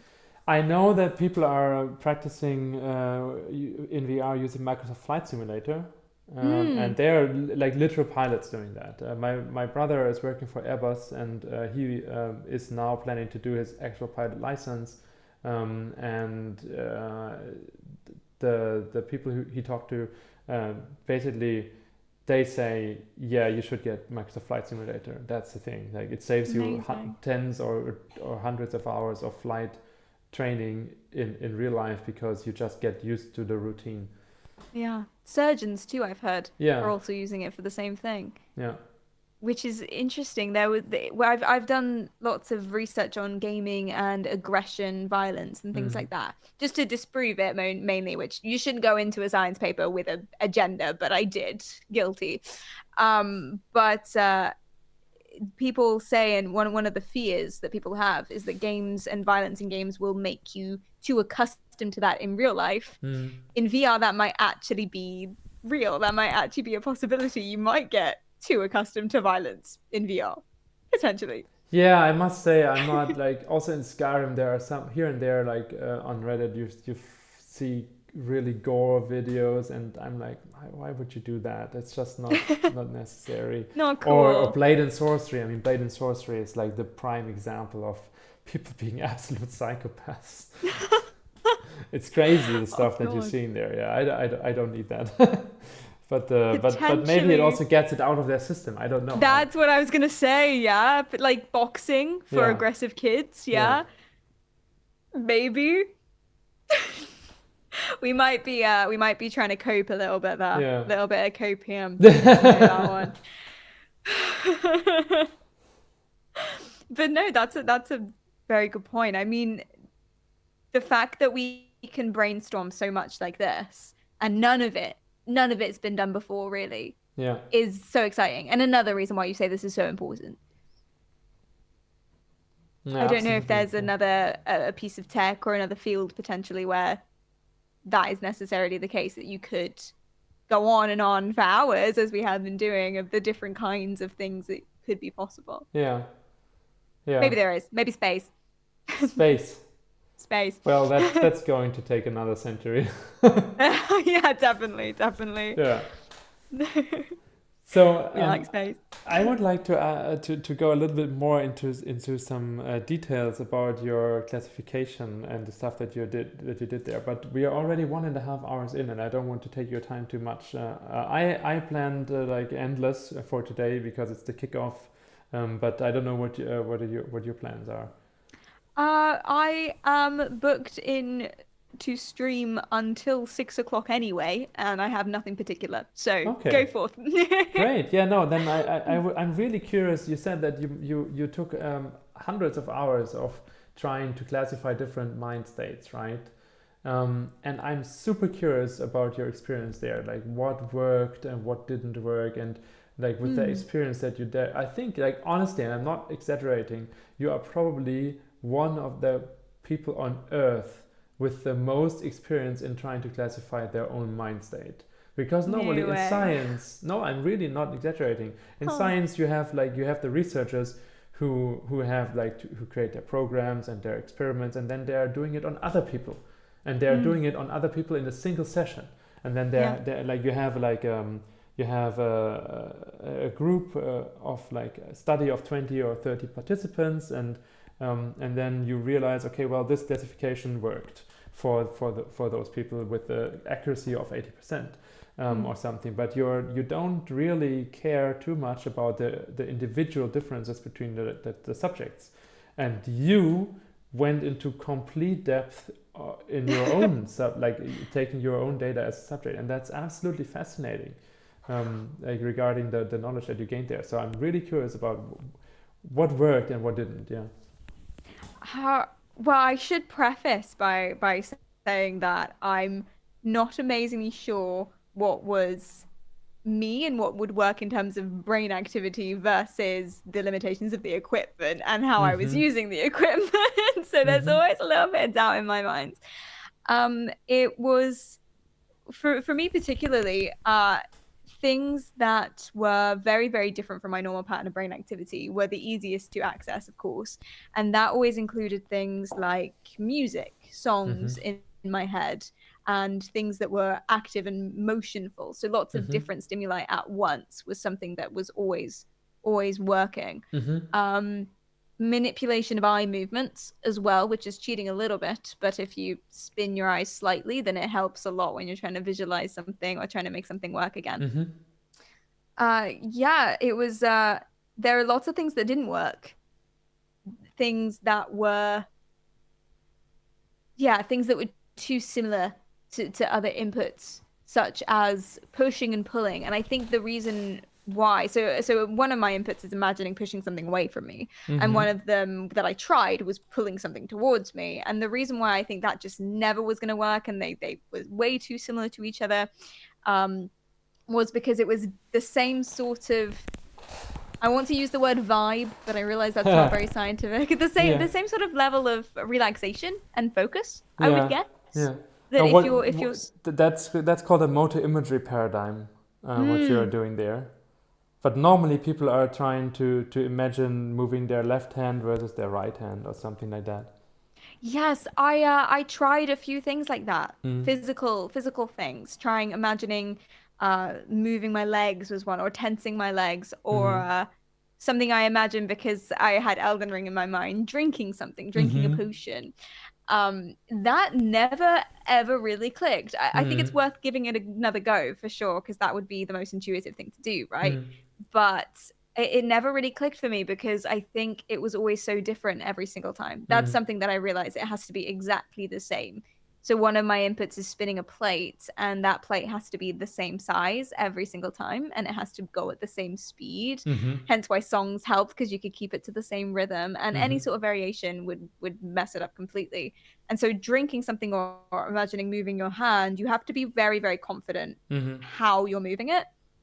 And you have to, I think, when you're thinking of your own body rather than a concept outside of yourself, you're going to have different associations to that limb or to that body every single Mm-hmm. day. So you might have different moods and different activations and different things. I'm speculating here, but so please do stop me. No, But I no. think you're gonna have, yeah, different associations to what you're doing, and how and why, and it just gets a little bit more complicated when I think you're thinking of your own body. I did clean him, you're right. So the pushing and pulling, because I think it was the same sort of relaxation, the same sort of speed, the same sort of slow movement. Mm-hmm. Well, that was tricky, but the left and right, I did have a lot of success with. Mm-hmm. I'm trying to get a system, a more intuitive system working for Trackmania, that racing game. And Mm-hmm. left and right really did work. And I think, and you could help me know this for sure if I am actually onto something here, I Mm-hmm. think it's because different parts of your brain are activating. So on the left field of your vision, the right field of your vision, and then you're also uh you're going across like this and a little bit with your eyes, which has some sort of bipole something. Yeah. You're gonna have to fill me in there. So, did you read into the BCI literature before you tried all that, or did you just explore the things that worked for you yourself? I read a little bit, and I read some of the theory. I read Emotive have a handbook on it and what Mm-hmm. they found and what they see. So I made notes on that. And I was super thorough with their suggestions. Yeah. But no, mostly I just sort of dove in and had many different iterations of different things, and it's all my experience. It's all anecdotal. No, that's great. I mean, that's really cool because like as a scientist, obviously, it's very easy to just do the things that the literature suggests. But then again, this kind of application, you have to go out Mm. of the common path. So I think you did it just fine. Like this is was just the right thing to do. It's crazy, honestly crazy that you took the time to do that because most people would have just said like, yeah, it doesn't work. Okay, whatever. But you just continued and explored more, which is really cool. I did about three different variations of every single one before I gave up on it. I had to know. I had to know. I got a little bit obsessed, Yeah. maybe And what slightly. worked in the end? What did you use? Well, I could. I used one of the pushing and one of the pulling. Okay. I used that spinning a plate one, and then in the end, I settled on rowing was quite good because it had that water imagery, and it was Yeah. a very different kind of motion that you're visualizing. Yeah. And then sinking something slowly, but again, it has different kind of ideas because things are sort of Yeah. flowing around it, and it's motion that you're imagining, but it's so many different kinds of motion all happening at once. And for every single one, I had a different song in my head, which really helped. Okay, And that's I cool. don't That's know, great to know. I don't know if it was the music that helped or the whatever it was or the associations I had with the music, Yeah. or if it was because it just helped me keep time and helped me keep pace so Yeah. I could do the same thing every time. Yeah. Because the most important thing is that you're doing the same thing every time. I have a theory that if you tried hard enough and you spent enough hours, you could probably train up anything to work, so long as you're doing it the same every single time. But that can be very tricky. Yeah. I'm not entirely convinced that you can do really everything, but Maybe not. yeah, I mean that's honestly also something that people just haven't tried. And the same with like this whole thing with big data. Mm. In image processing, it was a major game changer when they started to throw millions of images into the neural networks. And in EEG, we are really talking about dozens of trials, or maybe Mm. hundreds of trials, and that's it. So Yeah. so if you're really thinking about like collecting millions of data points at some point, who knows? Yeah, you're right. Yeah. I think I have a fair maybe 800 hours in doing this so far, probably. And Yeah, that's just training it rather than actually using it. Using it is a whole other bunch of, probably we're in the thousands now yeah. potentially. Yeah. The spinning plate sometimes got triggered when the camera was spinning in the game. It did, Oh, which was fascinating. ah, That's okay. why That's that boss yeah, in Elden Ring, Renala, was so tricky because there were so many different enemies. yeah, It took me ages, and she's meant to be an easy one, but there were so many different enemies, so your camera was constantly spinning around, yeah, and I just found it impossible to focus yeah, and do the right thing. yeah. I I think could it's also imagine so, that would be also triggering a lot of eye movement. So maybe that was also like oh, the true. spinning is eye movement as well. Yes. Maybe that was a confounding there. Yeah, absolutely. So, Stopping it, breaking it, making things less intentional. yeah. But so does this classifier thing give you like, so you're training the thing versus your regular brain state, or does it always give you like two sides? So like imagine spinning versus imagine pushing or something like that, or how does the classifier work there? Well, it does. It compares to your normal. So that's one you Okay. have to manually train up as well. And Yeah, that's the one you have to have the most trials in and things I like that. see. And you Yeah. do loads every single day, because you know as well, if you take off the headset and you put Yeah, it back on, you put it in a slightly different place, or you've sure. got slightly different more hair there, so it's different again, so you have to Yeah, redo everything. um it compares it to the normal, but it also compares it to each other, so yeah, everything's compared to everything, which means that the process can be very, very slow when you're adding more inputs and yeah, more classifications, because it again has to train them all up the same. yeah. So then you So had like 4 different inputs in the yeah, end? Okay. we're at 4 now. We can Okay. add more. Okay. It's getting harder. I'm focusing right now. It's getting very hard. I can I'm imagine, yeah, focusing. yeah. Four I'm is something that I don't think that someone did that in science already. That's cool. Yeah, That's cool to know. yeah. But it's difficult to validate that, right? Yeah. One thing that you could try is imagine doing this movement with both of your hands, Hmm. because that's a very easy to imagine movement, and it will activate your hand area of the motor imagery. Yes. That's I like a like that. click. There is also some literature on that. Yeah. Ah, thank you. That's a very good tip. I will definitely be giving that a go. I like that a lot. Yeah. And Yeah. what I'm always telling people who are using the reverse magic thing is that um, people should either like trying to focus on the inside, like their breath, versus Hmm. focusing on the outside, like the thing that's happening outside. And then Okay. if you're focusing, like if you start playing with the reverse magic mod, you will realize that the eye movement has a lot of impact there. I Um, see. yeah, for sure. But in this case, it's not so bad, because I am talking about channeling your mental focus, and Hmm. in that way, it's kind of intuitive to understand that if you're doing this all the time, then probably you're losing your focus, right? It's Yeah, not that absolutely. it's true in this case as well. Yeah, that's a very good point. I think it's a very interesting idea to try and convert what I've been doing, and mine is very external. There's a cube over there that's moving. Yeah, um, if I can take those and make a whole bunch of new ones and convert that into internal stuff, I think you're right. You could make it so much more intuitive and so much more consistent. That's a very good idea. You've done something bad here. Have I'm You've sorry. given me an obsession. I can say, Yeah, oh no, all of there's my evenings are gone now. I'm sorry. No, but this Thank is you. like there's a whole world of literature about this kind of like what you can measure and what kind of paradigms are working there. And Mm, your research, or like your project in this case, is really super interesting. I think it would be a real shame to not make use of that also from a scientific perspective. I'm glad. I think I will come back to you and ask you to write it down in a little bit more structured way, because obviously, like a chat like this is a little difficult to think about everything. But mm. that's a huge body of insight that you have there, that probably no one ever like did ever. So I can't Cool. stress that enough, really.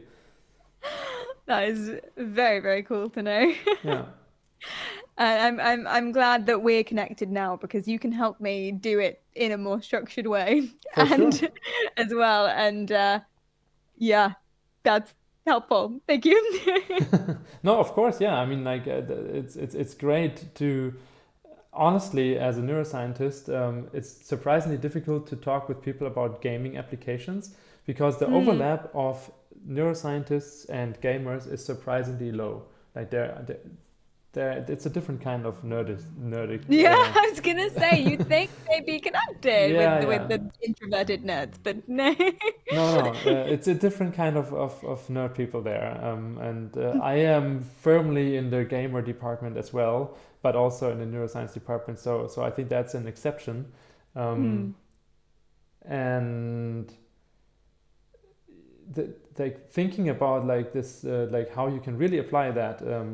and not just from an academic perspective. It's really different from what people are doing in science. Mm.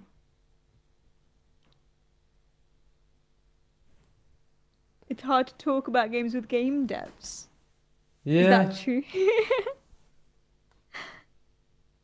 yeah, yeah. He should know. He is one. Oh, really? That's fascinating. Yeah. Why is that the case?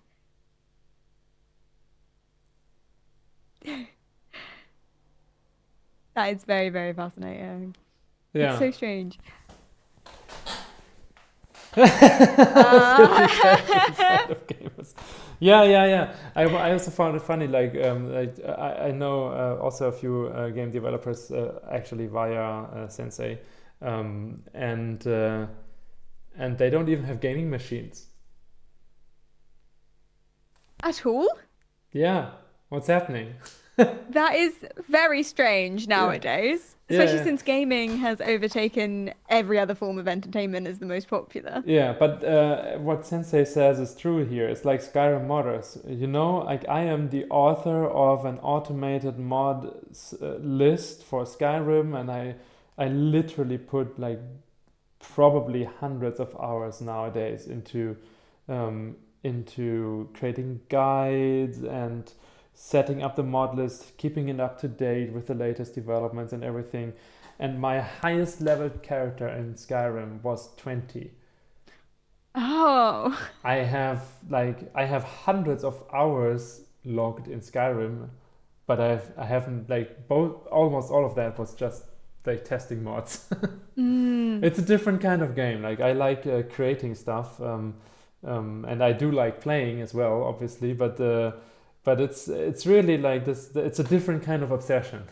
Yes. I totally relate to that. We did a full Elden Ring playthrough, but I think I've defeated the first boss about 27 times Yeah, and not gone any further because that's not what we're playing the game for. We're playing our own game yeah. in that backdrop. Sweaty, Paul is shocked.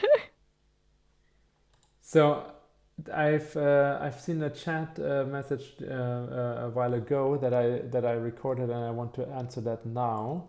And I don't remember who said it, but the question is, if you can oversimplify for gamers, how could BCI work as another peripheral alongside gamepad, keyboard, or mouse? And I think I would actually pass that on to you for now. Um, so you're talking about just adding it, just adding it as a easy to use thing for casual gamers, right? If I've understood that correctly. That's the way I Um, understood it too, yeah. hmm. uh, I think I think if you're already I don't know if trying to control the game like I do with mind control would be very accessible and very easy to do, and it would take it at least now from being casual to being stressful.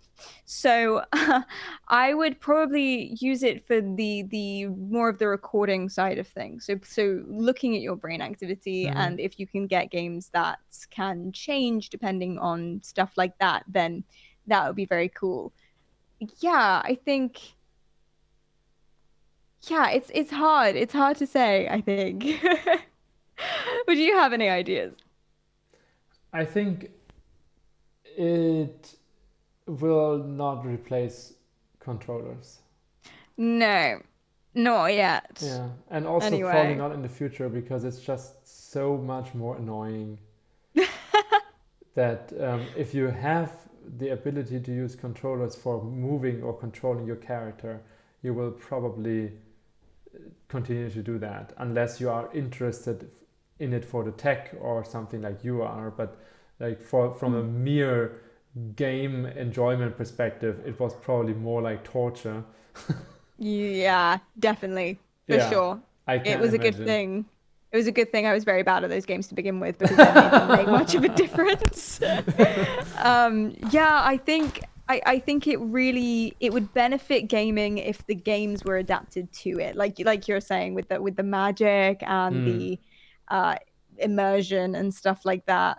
Otherwise, maybe not so much. Yeah. Yeah, better as passive rather than active control, for sure, for sure. Yeah, that's also what I feel like. That's why Mm. my group is associated with the chair of Professor Thorsten Zander, who also was in Berlin when I did my PhD there. And he is actually the founding father of the term passive brain-computer interfaces. Mm. He coined the term in 2011, so not that long ago actually. And that's I really think that's where it's going, or Yeah. that's the thing that we can do. Like if you are trying to replace a controller with a BCI, you will always just run against that wall of bad signal quality at Yeah. some point, especially if you're going in VR, because then you're moving around in addition. Yeah. But what you can do is use eye tracking Oh yeah. and muscle activity for attention measurement and for clicking or like actual active control, and Hmm. then using the BCI as sort of like a manipulation of aspects of the game. So you're not trying to Yes. replace something, you're trying to give something in addition. That's Yeah. I think where it's at, and that's where people are also often going like in the wrong direction if they are like starting out with their BCI stuff, because they are trying, like everyone wants to do that first. Like there are two things that everyone wants to do first. One is control a character. The second is measure my language. And everyone is doing the same thing, and everyone, like there's body of literature for dozens of years already, and it doesn't work. Unless Absolutely. you have a medical use case, then obviously it's very legit to do,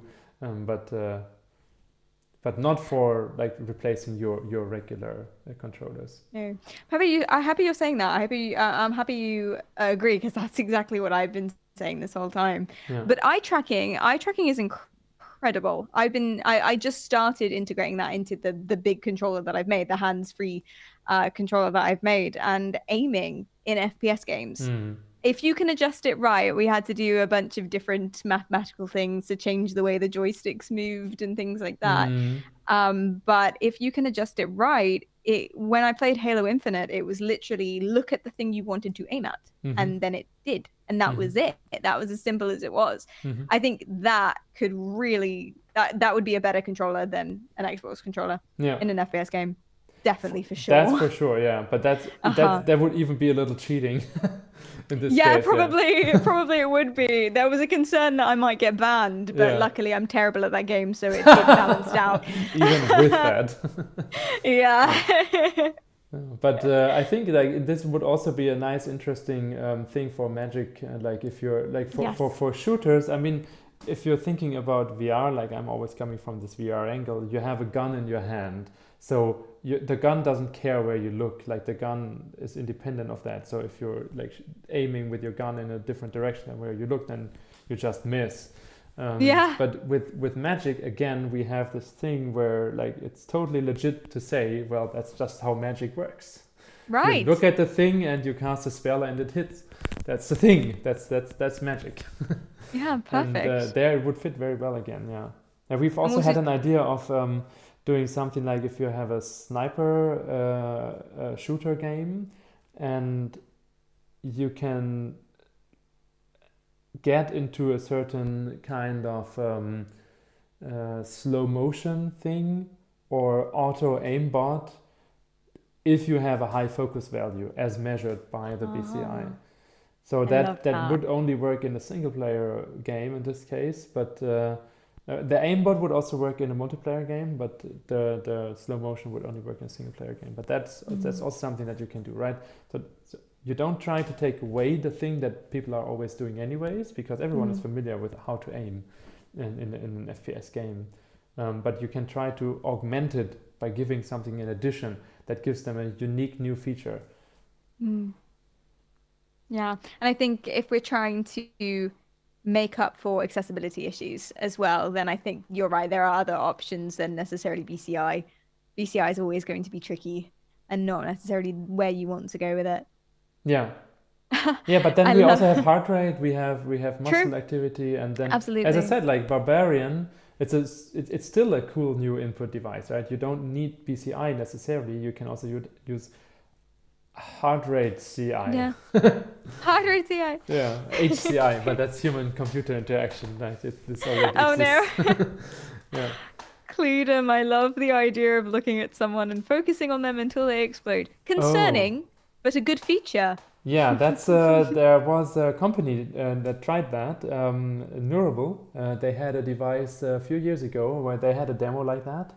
And they also used a steady state visually evoked potential, so they had flickering of like in different frequencies, and then they classified where you looked at by having the same frequency. And there's also the same like a similar device called NextMind, which actually Sensei used that because Sensei is a friend of mine. So I gave it to him. Like they gave it to me. Like the company gave it to me after. Um, I made this RVM mod and a video about it, and they sent it over to me, and that was a mistake because now I know how bad it is. Oh Um, no. but I'm personally not a fan. Let's just say I'm personally not a fan. I don't see the use case. And from a scientific perspective, it's an interesting feature. Like they did something good. Like their algorithms are sound and it does work, but Mm. it does the same thing as an eye tracker. It just takes longer.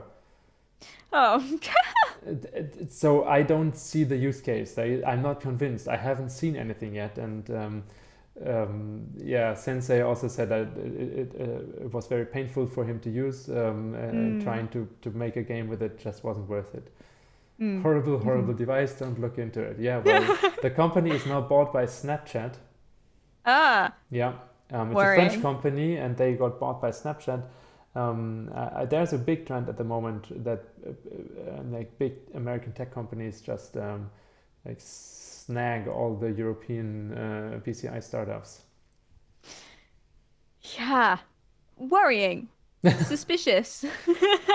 Yeah, If we were talking about taking data and taking information, yeah, for sure, suspicious, but absolutely. interesting. The this is off topic completely, but the AI Snapchat friends, if you've Apparently, it's seen off the that, rails.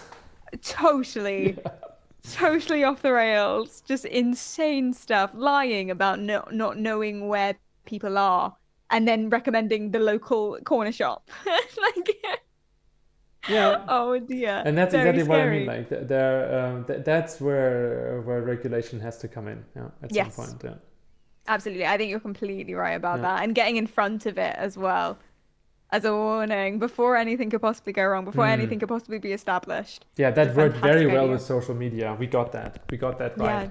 Yeah. Absolutely. Uh-huh. Oh dear. The Apple EEG earbuds patents. Yeah, Is that like the M&As? I've not heard of it's this. similar to it. They have a patent. So the M&A, I've just seen that the other day. But I Hmm. know Idun. Do you know Idun? IDUN. Rings a bell. Yeah, they are also like doing earbud EEG, Uh, and I didn't know that that emotive is also in that game, but I'm not surprised.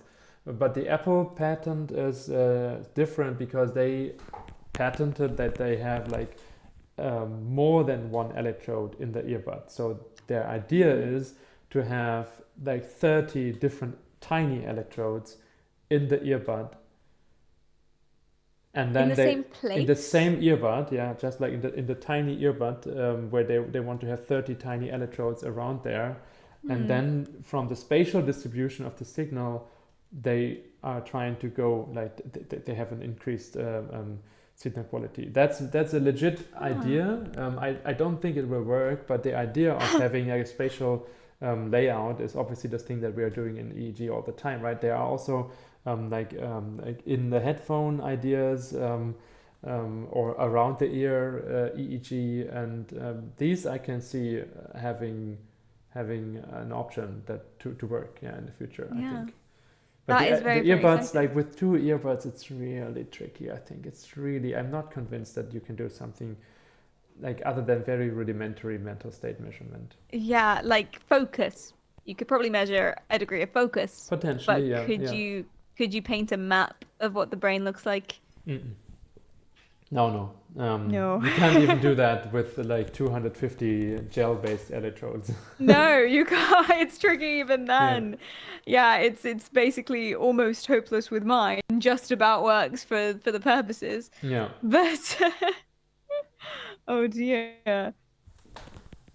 Here we go again, America thrown under the bus. Has been a theme. It has been a theme. We Europeans is what we do. Yeah. It's just the It's a regular pastime. casual anti-Americanism. It's the only form of xenophobia we can get away with. Wow. I am not commenting on that. Oh dear. Oh no. Allegedly, allegedly. Okay. That was great. Bye. Delete VOD. Yeah. Delete channel. Every stream I swear. No, that is slander. Libel, I should say. It's written down. Okay. But do you think the goal is to have the earbuds discern what the listener or user likes? Oh, as in if you're Yeah. using them for earbuds to listen to music, Yeah. that could be interesting from a marketing perspective. Yeah. Um, That could be legit. Yeah. I also know the yeah. Neurable. I've also tested their device. They are doing it like in the headphones, and I must say I was very skeptical about the Neurable device. But I Mm, tested it. Like they were on the BCI Society meeting this year in Brussels, and I also tested it later. Like the CEO went to came to Berlin for another reason, and we met up there, and. It was working very well. Like honestly, I want to know how they do it because the thing is obviously closed source and it's good. And one of the things that like they currently just measure focus, like mental focus. mm, But one of the ideas that they had for a use case was to have like if you have an audiobook and suddenly someone speaks to you or you are doing something like I don't know, you're doing a puzzle or whatever at the same time and just relaxing, yeah. and then you lose focus because someone else like comes in or you are super focused on the thing that you're doing right now because suddenly it became more difficult, then they will Mm. pause the audiobook. That is very interesting. Yeah, That's very cool. Helpful. yeah, and I find that quite interesting. Yeah, Yeah. Something I've always been wondering about is it's almost it feels like a phenomena to me when you're reading a book, the level of imagination that you need to have and the visualization that you need to have to get absorbed. Because I only recently started reading fiction again. Like I'm on my first one in about 2 years. Um, and I questioned, why do I enjoy this? Why do I like this versus playing a game or watching a TV show? Because it takes so long. It takes weeks to finish a book if you read it as often as I do. Okay, maybe not weeks. That was quite revealing. It takes weeks to finish a book, and it's slow and it's mentally challenging a lot of the time. And why do people have fun with that? And it's because of all of the immersion and the visualization. And from a research perspective, if you could figure out exactly what was going on and why that was enjoyable, that could be cool. I would like to know. Yeah. That's again a very different use case, but could Yeah, work, that's for not example, really. for reading books at some point in VR or reading books like from the from a ebook reader or something like that. Yeah. Mm. If you could figure out if you could figure out exactly what it is about books or music or games or something that people enjoy and like and focus on, and then what it is that isn't. I want to algorithmize everything. Then you would know how to make that thing and who to advertise to. You could get the perfect books Yeah. every single time written by You can all. even have books that automatically adapt while you read them. Hey, I like that. That's a thought by Dr. Lawrence Kroll. He's a postdoc also with Professor Zander. He's talking about this neuroadaptive book and also lots of ethical implications there. Like for Mm. example, if you have a neuroadaptive book and someone else reads it, they like the book reveals you, Like a right? diary. Yeah, like a diary in some sense. Yeah, so that's it's really interesting what comes out of this. Yeah, Like it would kind of be like a really honest choose your own adventure. yeah, Fantastic. yeah. I take my money right now.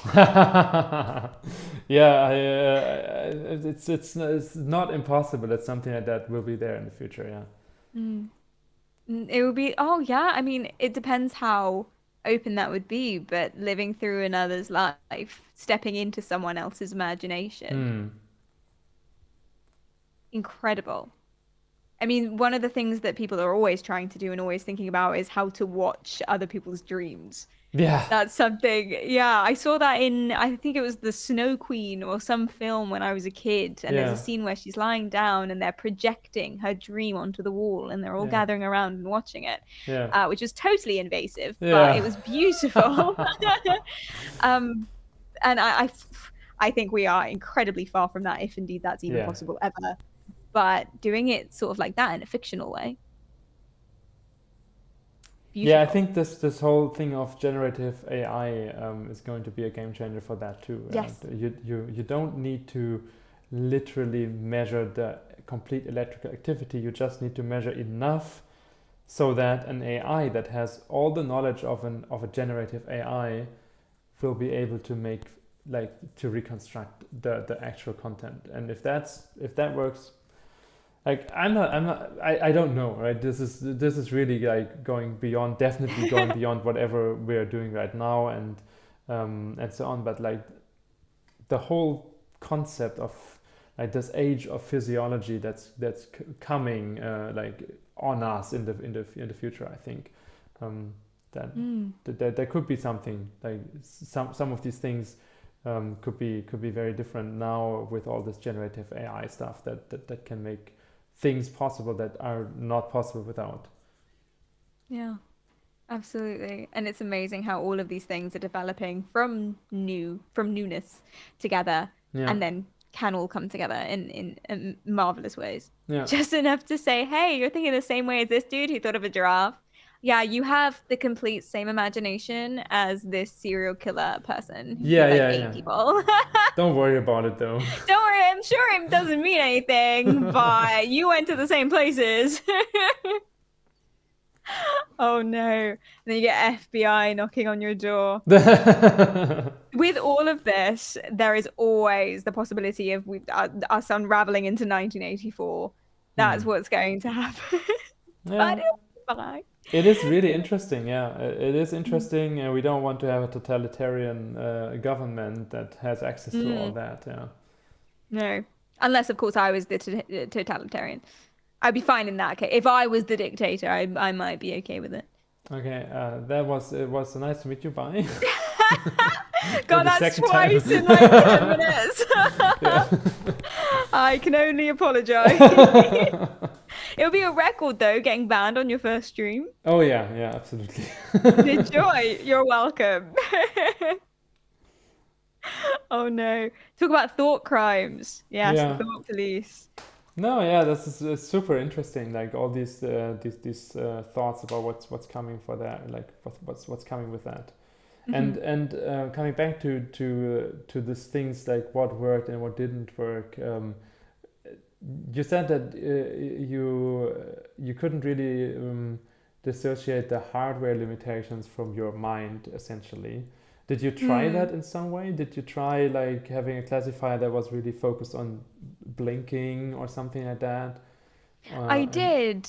Yeah, I did. So I tried the same visualization, but one of them I was moving my eyes with it. So that was the spinning one. One of them I'm moving my eyes with it, and now I'm basically really trying to get that away from eye movements mm-hmm, because I feel like it's a little bit cheating, mm-hmm, just slightly. mm-hmm, Um, so I'm doing the same thing, but I'm keeping it completely just still in my head, nothing else, visualization. mm-hmm. And it's working kind of just as well. I don't know if that's because I trained it up so much that now when I take away an element, it still works the same. But uh yeah, the reason I'm doing that is because now that I'm integrating eye tracking, you can't really Ah, use your eyes. It's very important that everything is distinct from each other, otherwise you're going to mess yourself up in the game for yeah. sure. But yeah, no, it's working just as well. So you're And I now think using eye that's tracking awesome. and EEG at the same time. And gyro controls, tilting my head. Okay, Yeah, all at the crazy. same time into one controller. Yeah, you are literally Um, doing my research. I'm doing your research poorly and unscientifically. Well, good enough Good that enough. that you got a lot of attention. So yeah, and as I said, like this, it's very interesting to hear your approach because you have like a scientific education. You're a psychologist, so you're not like completely clueless, but you're also not formally trained in brain-computer interfacing. No. So you're in that intermediate state where you have a scientific approach, but you're just thinking everything yourself. Mm. And that's Which super curious and great to hear I and think, realize. yeah, I think if as well we're trying to bring this into the user sphere, then having me, I guess, test it out, knowing sort of what to do, but not really, Yeah, not formally, as you say, uh, is can be very helpful. Makes it it's a test. It's a test before people start doing it themselves. yeah, People with absolutely no scientific background whatsoever. yeah, And I think that can be. I think that's one of the reason why my content might be interesting to some people because it's I'm just like them. I'm not in a lab. I'm yeah, sat by my gaming PC and yeah. I don't really know what I'm doing, but sort of enough. That's exactly it. Yeah, that's exactly it. And that's what also gives you insight from like maybe trying things that other like generally that are generally thought to not be possible, like for example differentiating four different user states with a Mm. BCI that has only 14 electrodes, which is considered to be completely bonkers. And that's a scientific term. uh, Completely bonkers. yeah, but TM. yeah, you just came along and did it and searched for what worked, and that's really cool. That's really good. Yeah. Thank you. You're flattering me and I'm enjoying it. Can get used. Yeah, I mean, this is it's a fantastic basis for starting to do this for real. Like, if you're going for a PhD and so on, like you got a lot of insight and knowledge now. Um, Mm, but it's that's also true. like how do people react to your like how does the chat react and the followers and so on? Like how many people are watching what you're doing and so on, and what's the atmosphere like? In stream, when you can see what I'm doing exactly, and you can see all the trials and tribulations and it all coming together, and you can see my hands and my feet and my legs critically, um, it's really, really lovely and really supportive. People, well, they can tell you themselves, I suppose, because we got a few people here, but I think you like it. You like it. You do. I'm telling you, you do. You enjoy. But everyone's so supportive and so excited about it, Yeah, and especially since every time we give it another go on stream, we've pushed it just a little bit further and doing something a little bit else. And where is the limit on this? It's exciting. We're learning together. On other social medias where the content is fixed, it's not live or it's short form, yeah, it's still the same environment. Everyone is so emphatic about it. The TikTok that I posted the other day wasn't very descriptive. It was just I'm playing Valorant with my mind. Here's my hands. Have a little look see. And all of the comments are amazed by it. yeah, And that's something I've noticed. It's the surprise. It's the shock. It's the hey, I didn't think this was possible, yeah, and now it is. And yeah. that's the goal. That's exactly the goal of what you're doing and what I'm doing. Um, Another thing that is kind of the exact same stuff, people either say, this is amazing, I never would have considered this, and it's definitely fake. Definitely. I don't really get Yeah, that on stream because they can see it happening, yeah. but on other content, this is definitely fake. No way. Oh, fascinating. Yeah, Yeah. didn't think about that. Yeah. Oh, big time. That's my number one comment, I think. Cap Okay. for real is what that is what the comment is. There's a boyfriend hiding under her disc with a controller. Ah, That's what okay. it is. For sure. Yeah. Always a boyfriend. Always a boyfriend. Never a girl, but that's a No. different matter. It's Yeah, a yeah, different of stream. course. Yeah. Girls don't game. No, anyways, yeah, no, of course not. So, how is TikTok working for that kind of content? How like do you just like post like 10-second snippets, or Yeah, do you have like larger interactions? I only really post the short form now. I don't do any of the streaming or the things like that on TikTok, but I know that's a possibility. And I usually keep them below 60 seconds. So it's me Yeah, saying, this is what I'm doing. this is roughly, loosely, quickly how it works, and then here's a clip of gameplay, and I'll try and make the gameplay as clearly hands-free as possible, and I'll include all the little bits. So I always have my controller on the screen and that live brain activity visualization thing on the screen, so people can see as much of what's happening as possible. Trying to keep it as open and informative as possible. Yeah, and that's kind of what I tend to put out there, and it's usually it's just a way to keep track for me as well of the updates of the next thing that we've done and the next iteration of what we've done, and you can really follow it along, which is nice. I think it would be a great format for our projects and other things that you guys do and other things that I do as well, because it can really generate a lot of interest, and the response has been fantastic. I've had a few go viral even, which is brilliant.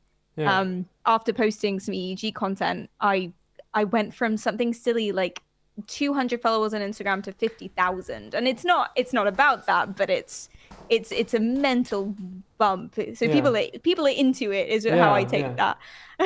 Yeah, it's the same with the Real Virtual Magic video. Like my YouTube channel had 5,000 people like sobbing just because I posted videos about Skyrim mods, and then the first video with the BCI stuff, we got like 50,000 clicks or something.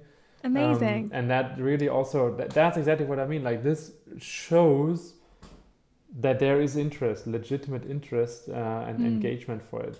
But I have no experience with TikTok so far. I'm like mostly on Reddit or on Discord. And I must say, I didn't even work with Twitch much. I didn't watch so many Twitch streams because you can only spend every second so often. True. But I'm really thinking like, what is the best way to reach people? I mean, like this Twitch stuff is really cool, and I'm definitely going to continue with that because it has this live aspect and answering questions. I think that's great. But TikTok is also like, it's an option for sure, but I don't know how to do it properly to boil down scientifically like complex topics such that I am like validly informing people, but not being super boring. You don't want to post a 30-minute lecture on TikTok. Yeah, exactly. That's not the right outlet. But you can direct them elsewhere. You can link them your Discord, link them your Reddit, and things like that. I'm no expert on it as now I'm still figuring out for myself, but I can help if you'd like. I'm open. Text me. Yeah.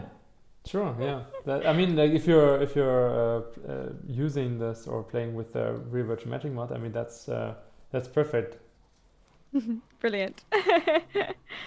TikTok is better for wide reach. Twitch if you want deep reach, deep and loyal, deep and committed. I mean, look at you all, suckers. Yeah, the more you offend them, the more loyal they stay.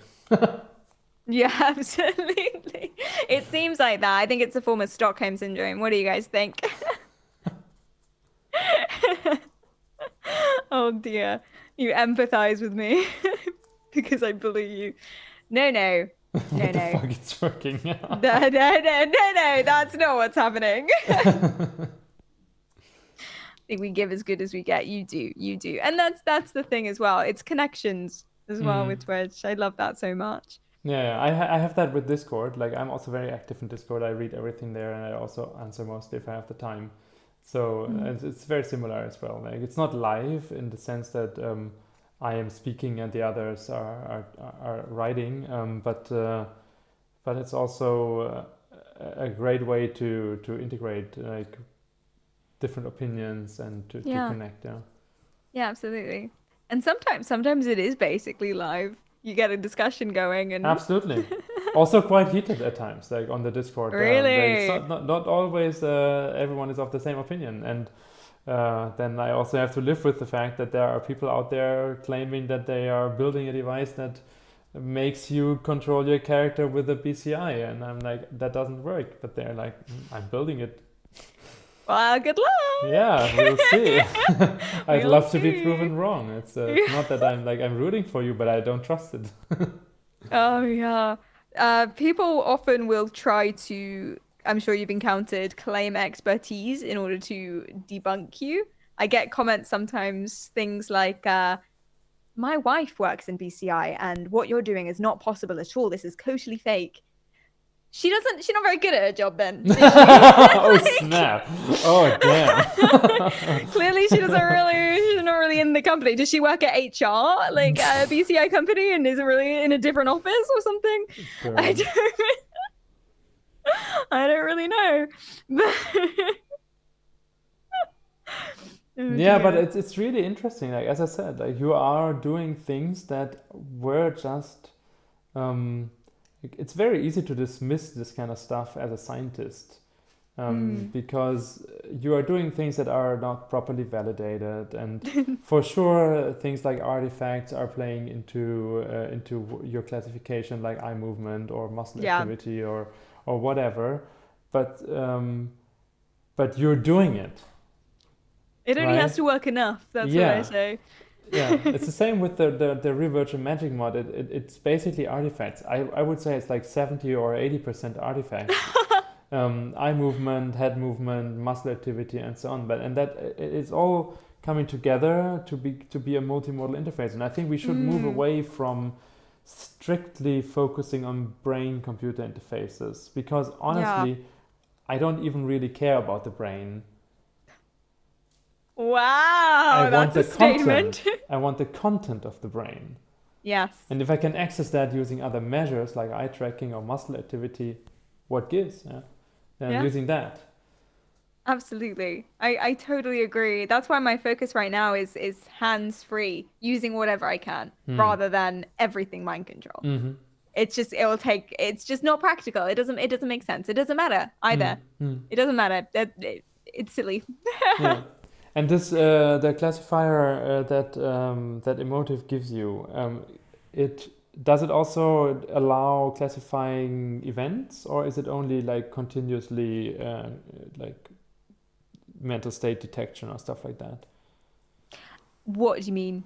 So, for example, if you have like an event, so well, technically, it's a now we are getting into lecture territory, but Cleta, Love it. I'm not a neurologist. A neurologist is a clinical medical doctor, and I am a cognitive scientist, which is very important to distinguish it, because I'm not a medical doctor. Yeah, Cleta, God. No. It's a common misconception. It's just like I just want to make that clear. I'm not a medical doctor. Same with psychiatrists and psychologists. Yeah. That's one that gets confused all the time. Yeah. Same way. Yeah. Absolutely. Yeah. But yeah, maybe. So now it's already 7:20. I mean, from my side, I'm not bored, but I don't want to take your time too much. And I am thinking of, like, now that we are talking about like really like what is an event, how does EEG analysis work, and so on. This is really going into the weeds of the stuff. It would maybe be interesting to have some sort of abstract level. How even does EEG analysis work? Twitch stream,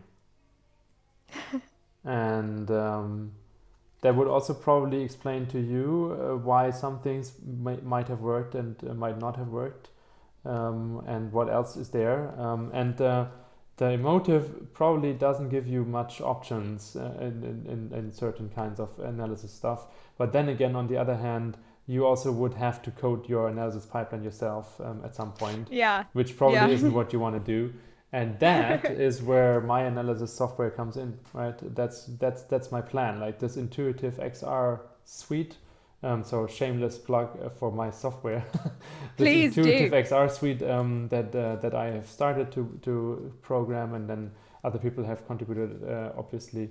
That is the idea behind that, is that I am connecting the devices with the applications, so that game designers don't need to think about or worry about how to classify brain states, but they only need the abstract aspect, like what you are doing basically with the SDK of the emotive, but it's closed source, so you don't know what's happening behind there, and it only probably has a limited option of what you can do, and it's a single device.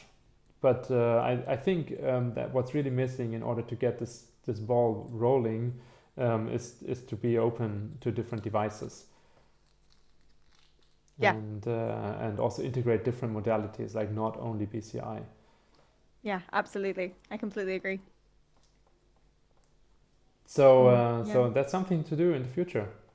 Yeah. Stay tuned. With the with emotive in the EEG, you can get raw data. It's just very, very expensive. There's a massive paywall behind that. I'm trying to negotiate currently since I am partnered with them. Okay. Could you open that? Could you knock down that wall just a little bit? But in general, pretty massive. Yeah. So what do you want to do with the raw data then? Well, I'm in the process of getting it. Have we actually gotten it? We have actually gotten it. Oh, nice. Okay, that was recent then. That was new to me, new to my knowledge. We are doing art projects mainly, so music things, soundscapes, that sort of stuff that we're going through. I can't reveal too much about it yet because it's all very hush hush. But we've got a team that are working towards this. They're based in, I think, is it California and then Dubai, and we're sort of launching this sort of stuff, which is very, very flashy and very fancy and very exciting. So we are getting into trying to make it.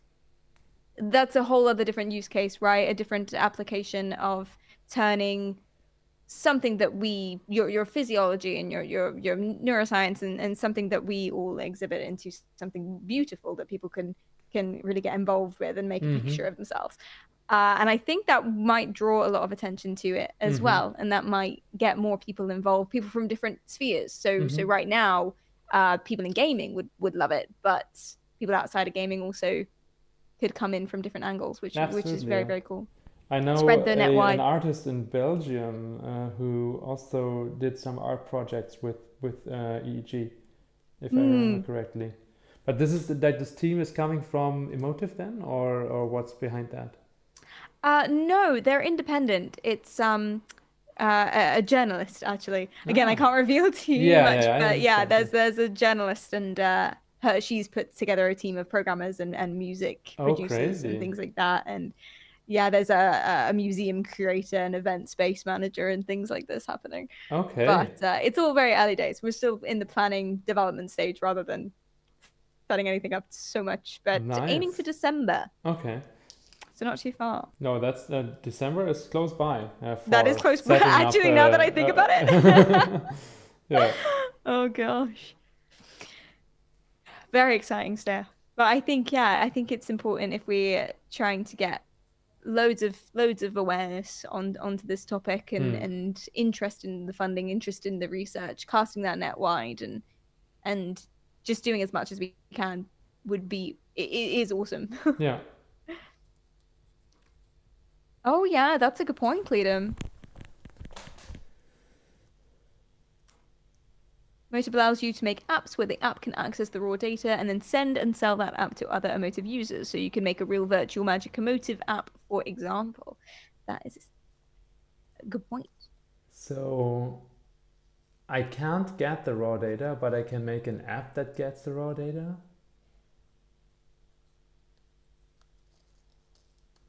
That doesn't make any sense. The delay on Twitch chat. Yeah. Waiting in trepidation. If you apply for a developer license, you can, and then you'd have to use that for the app. Yeah, well, I mean, honestly, at this point in my life, Emotive would have to pay me, and I think that's not going to happen. And there are enough other devices out there, but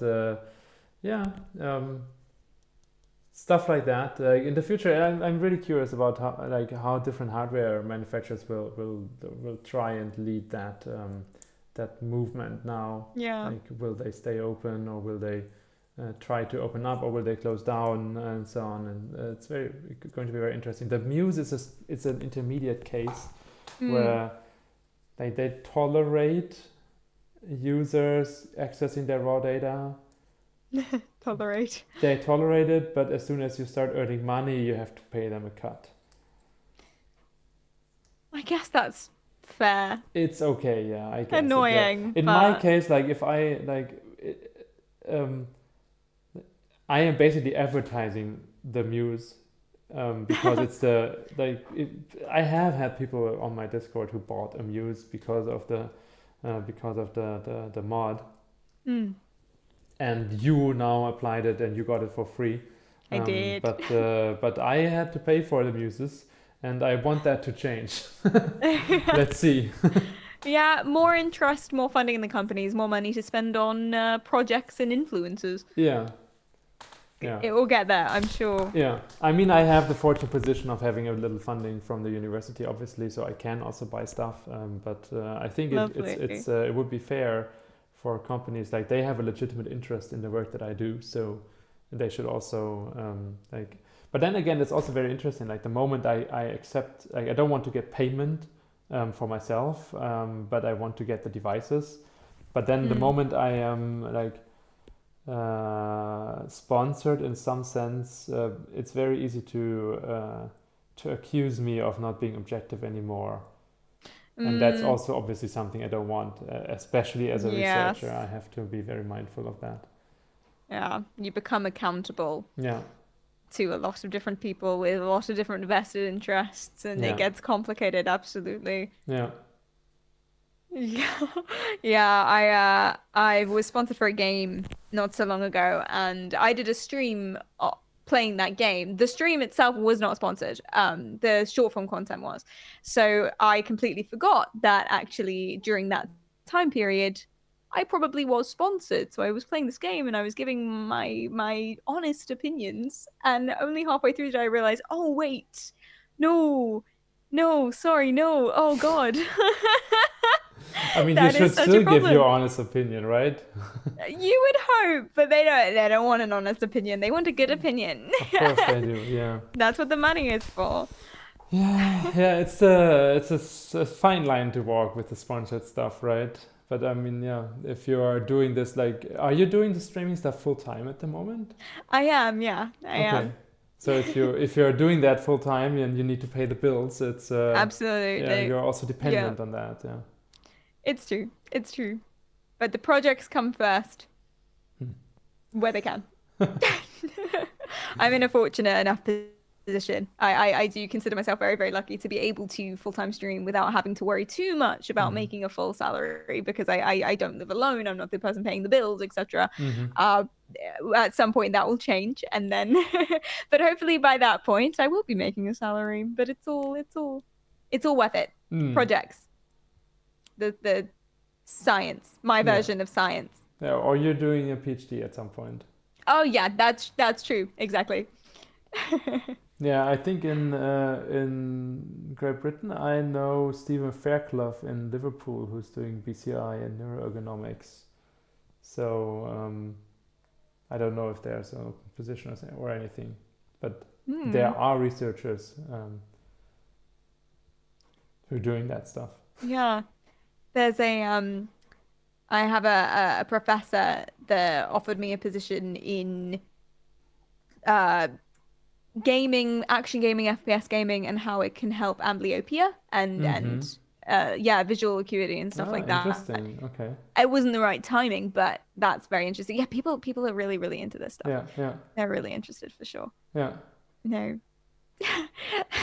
Since we're not on your channel right now, can I say how boring I found that game? You are always allowed to say whatever you want. We are not responsible for Twitch chats.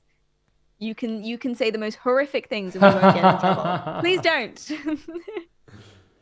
Yeah, the same goes for my channel. I mean, I literally had 2 followers before yesterday. So I don't know what's happening, and I don't. I'm not going to. Like everything is open here. Unless you're rude, then get out. Yeah. it's good. Twitch is quite good with that. Even I could sit here on your stream with audio, with my face, and say horrible, horrible things, and you actually won't get in trouble so long as you kick me out. Yeah, I see. Very, very good. Yeah. Very, very good. Yeah, I mean, what can I do? Like, I have a duty to take action if there are things happening, but I cannot control what you say. Which is awesome. I hear all these big words, and I'm so glad I have Google. Yeah. Oh no. Yeah, next week 1K. Yeah, I don't think that's going to fly. Dream big, I suppose. It will happen next week. next week 1K. Yeah, for sure. When I started streaming though, getting to 50 followers was the hardest thing for sure. That first bit is definitely the hardest, and then you're sorted pretty much. Okay, well, I've done that. Now 49, yeah, damn it, one is missing. Yeah. So I see there are 70 people watching, but only 49 have subbed. Yeah. A good point. Yeah. Oh no. Oh, 51, yes, here we go. Yes. Hey, amazing. Okay, so the now hardest you part need is done. now you need an average of 3 concurrent viewers. I feel like you could apply for affiliate right now if you wanted to. We did it. Yeah, that was one stream, the first stream that already pushed me over. I genuinely think so. And then you can monetize. Yeah, I mean, great. I am monetizing my research by doing the research and getting money for that. I'm lucky enough that I feel like I'm getting paid for a really fancy hobby. Oh, that's so lovely. That's exactly what people want, right? Yeah, in a yeah, job. it That's really the is. perfect job. Yeah. Yeah, we did it, chat. Yay. I need to do a couple of streams first. Yeah, I that makes sense. Yeah. So, do I have to do daily streams, or is weekly enough, or how does Twitch regard that stuff? I have no idea. It would not have to be daily. I don't stream daily. I think maybe you need to have been streaming for a certain amount of time, but I don't know if you have to. Not for affiliate. Chat, do you know? I have no idea. Yeah, there might be a time that you've been on Twitch for like a month or something. I mean, my account is years old. Ah, there you go. I did it once, but I don't know. Remember, I think I wanted to share some stream with friends, and that was the easiest way to do it. I had an account back then, like years ago. Ah, okay. They've got numbers. Amazing. An average of 3 concurrent viewers or more over the last 30 days. 7 unique broadcast days in the last 30 days, and 50 followers. Good stuff. Good stuff. Yeah. Excellent. 7 broadcasts in the last 30 days. So that's more than once a week for sure. That's twice a week. If every... Maybe just weekly for our smooth friends. Yes, yeah. For the smooth friends. Oh dear. Yeah, no, but I'm really like, obviously it's very, very difficult to balance the amount of time I'm using for different kind of things, but I really do think that that this is going to be a regular stream. That would be fantastic. Even if I only just, as I said, like I can do data analysis, or I can even write papers. So it's maybe it's also interesting for people to realize how is academic work done. Yeah, absolutely. There are so many study streams and things like that, but it's usually students and things like and stuff. So that sort of idea, I'd be super interested in watching that and seeing a researcher at work. Yeah, I mean, obviously at some point, if I review papers, I can't do that publicly because they are under NDA. And if I write my own paper, it's also a little tricky. Obviously, I don't. But then again, no one is copying me, anyways. It's a weird thing that people are so sometimes so closed. Also in science, there's also a thing like there are like in my field, it's not like that, but there are fields like where people are really like there's a really tough environment, and everyone tries to be first and everything like that. But I think my Yeah. niche is so small that there's no one doing it. Yeah. Basically, no sane person would try to do what I'm doing. Yeah, there was such a massive scandal in universities in the UK because unis were basically claiming re professors' research as their own. Yeah, If they taught it in lectures, then yeah, it was the university property, right? But it yeah, was also their research. So yeah. it was awful. It was awful. Yeah, it's a tricky thing, right? Because I'm also getting paid by the university. So, and if you're working for a company, it's Mm, very standard procedure that if you're like working, I don't know, on robotics in a company and you are building robots in your free time, that still belongs to the company because you're using the knowledge that you're probably also using in the company time, and you're using yeah. the same kind of knowledge. Like obviously, if you're doing like if you're in a robotics company and you're also an artist, then that doesn't count. Like Mm, that doesn't belong to the company. But if you're doing the same thing that you're doing in your work time and you're just doing it in addition in your free time, that's still like it's common that this also belongs to the company, and yeah. the university is your company as a researcher in Mm, some sense. that makes a lot of sense. Yeah, absolutely.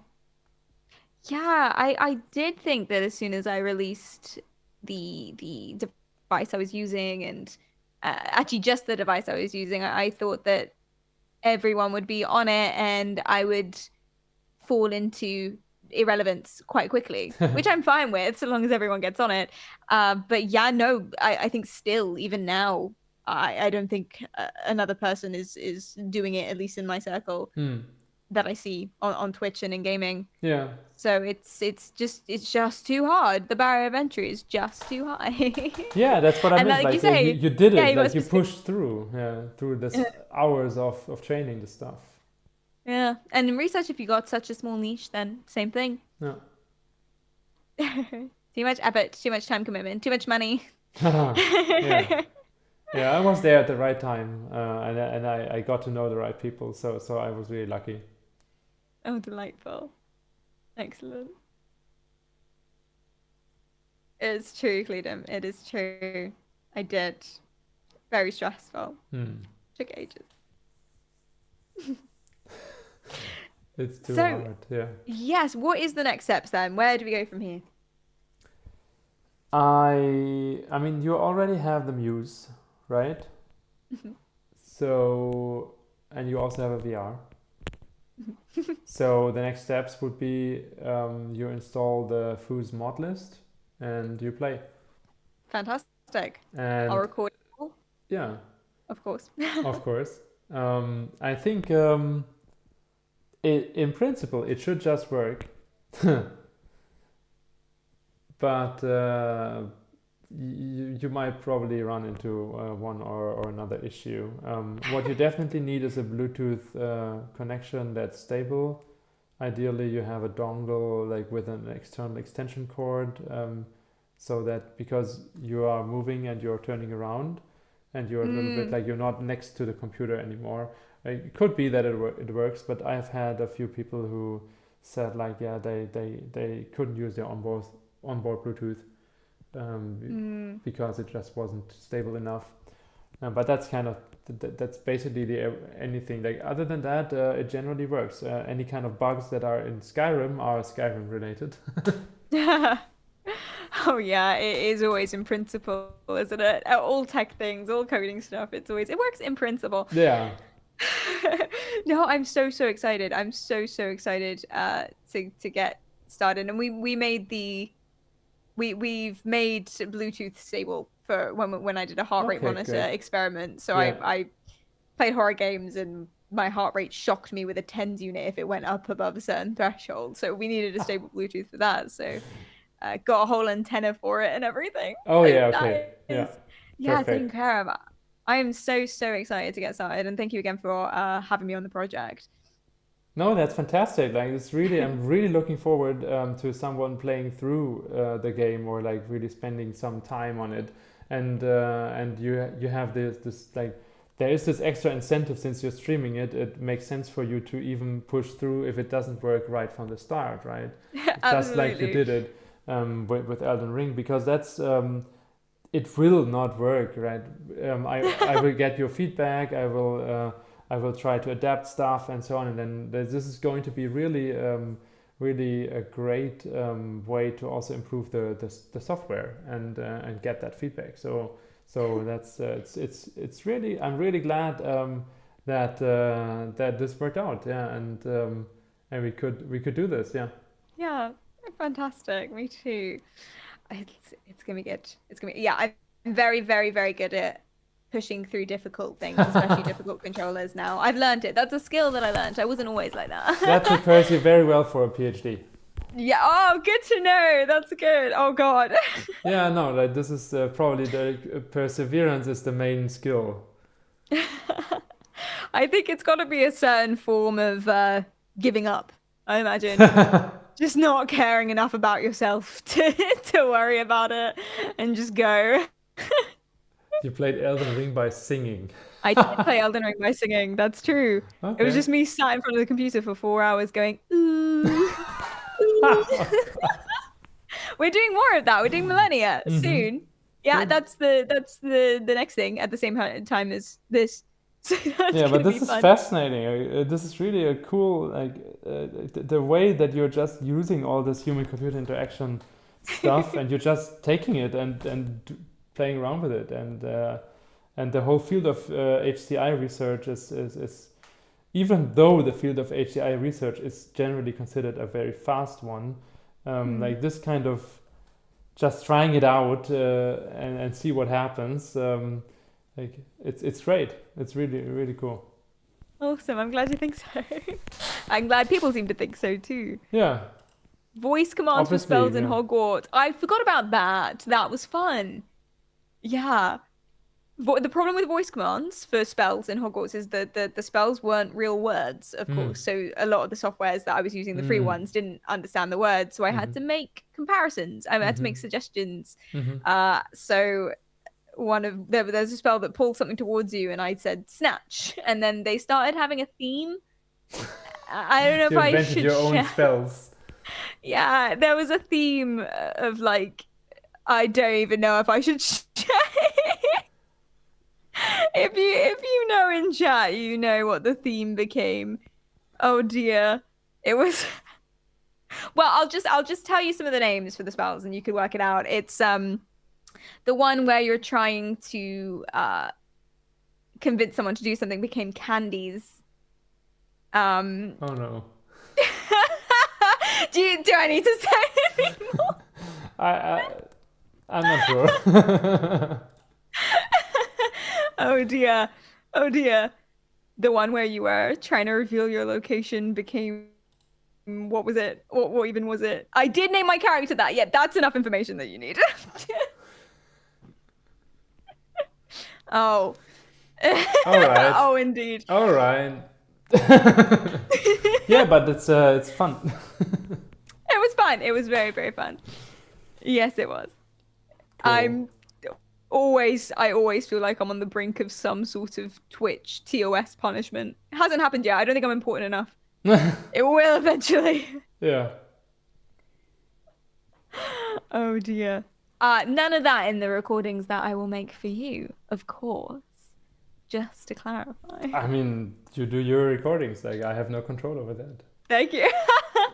It's like this is like this. It's all out there. Yeah, you could have done the whole thing without me. So don't mind me. Don't mind me. Yeah. Yeah, that's a good point. I don't even need. No, I'm joking.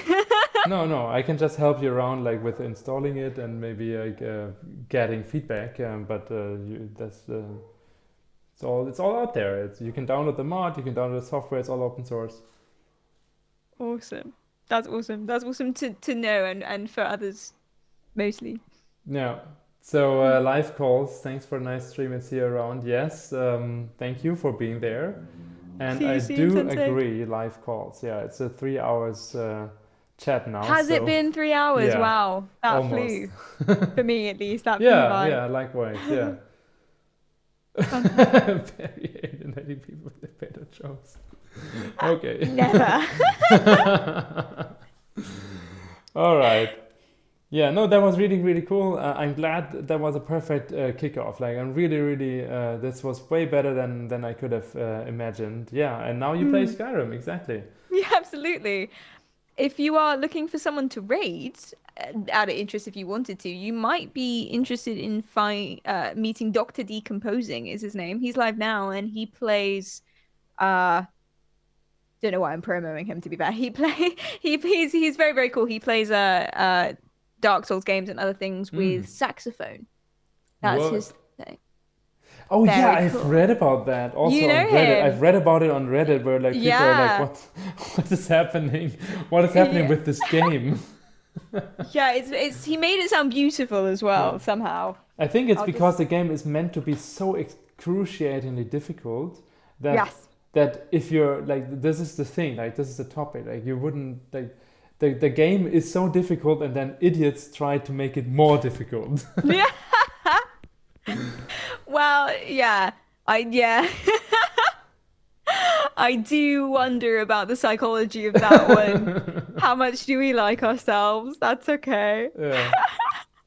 No, but it's great. It's an extra level of challenge for a game that has like that like it's also that it's a platform, right? Skyrim is the same thing. Like obviously, if I had made a mod like that for a different game that doesn't have that many followers and many people are interested in it, then it wouldn't have worked.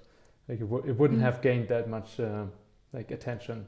Yes, absolutely. Absolutely. It has to be very much, you can't do this.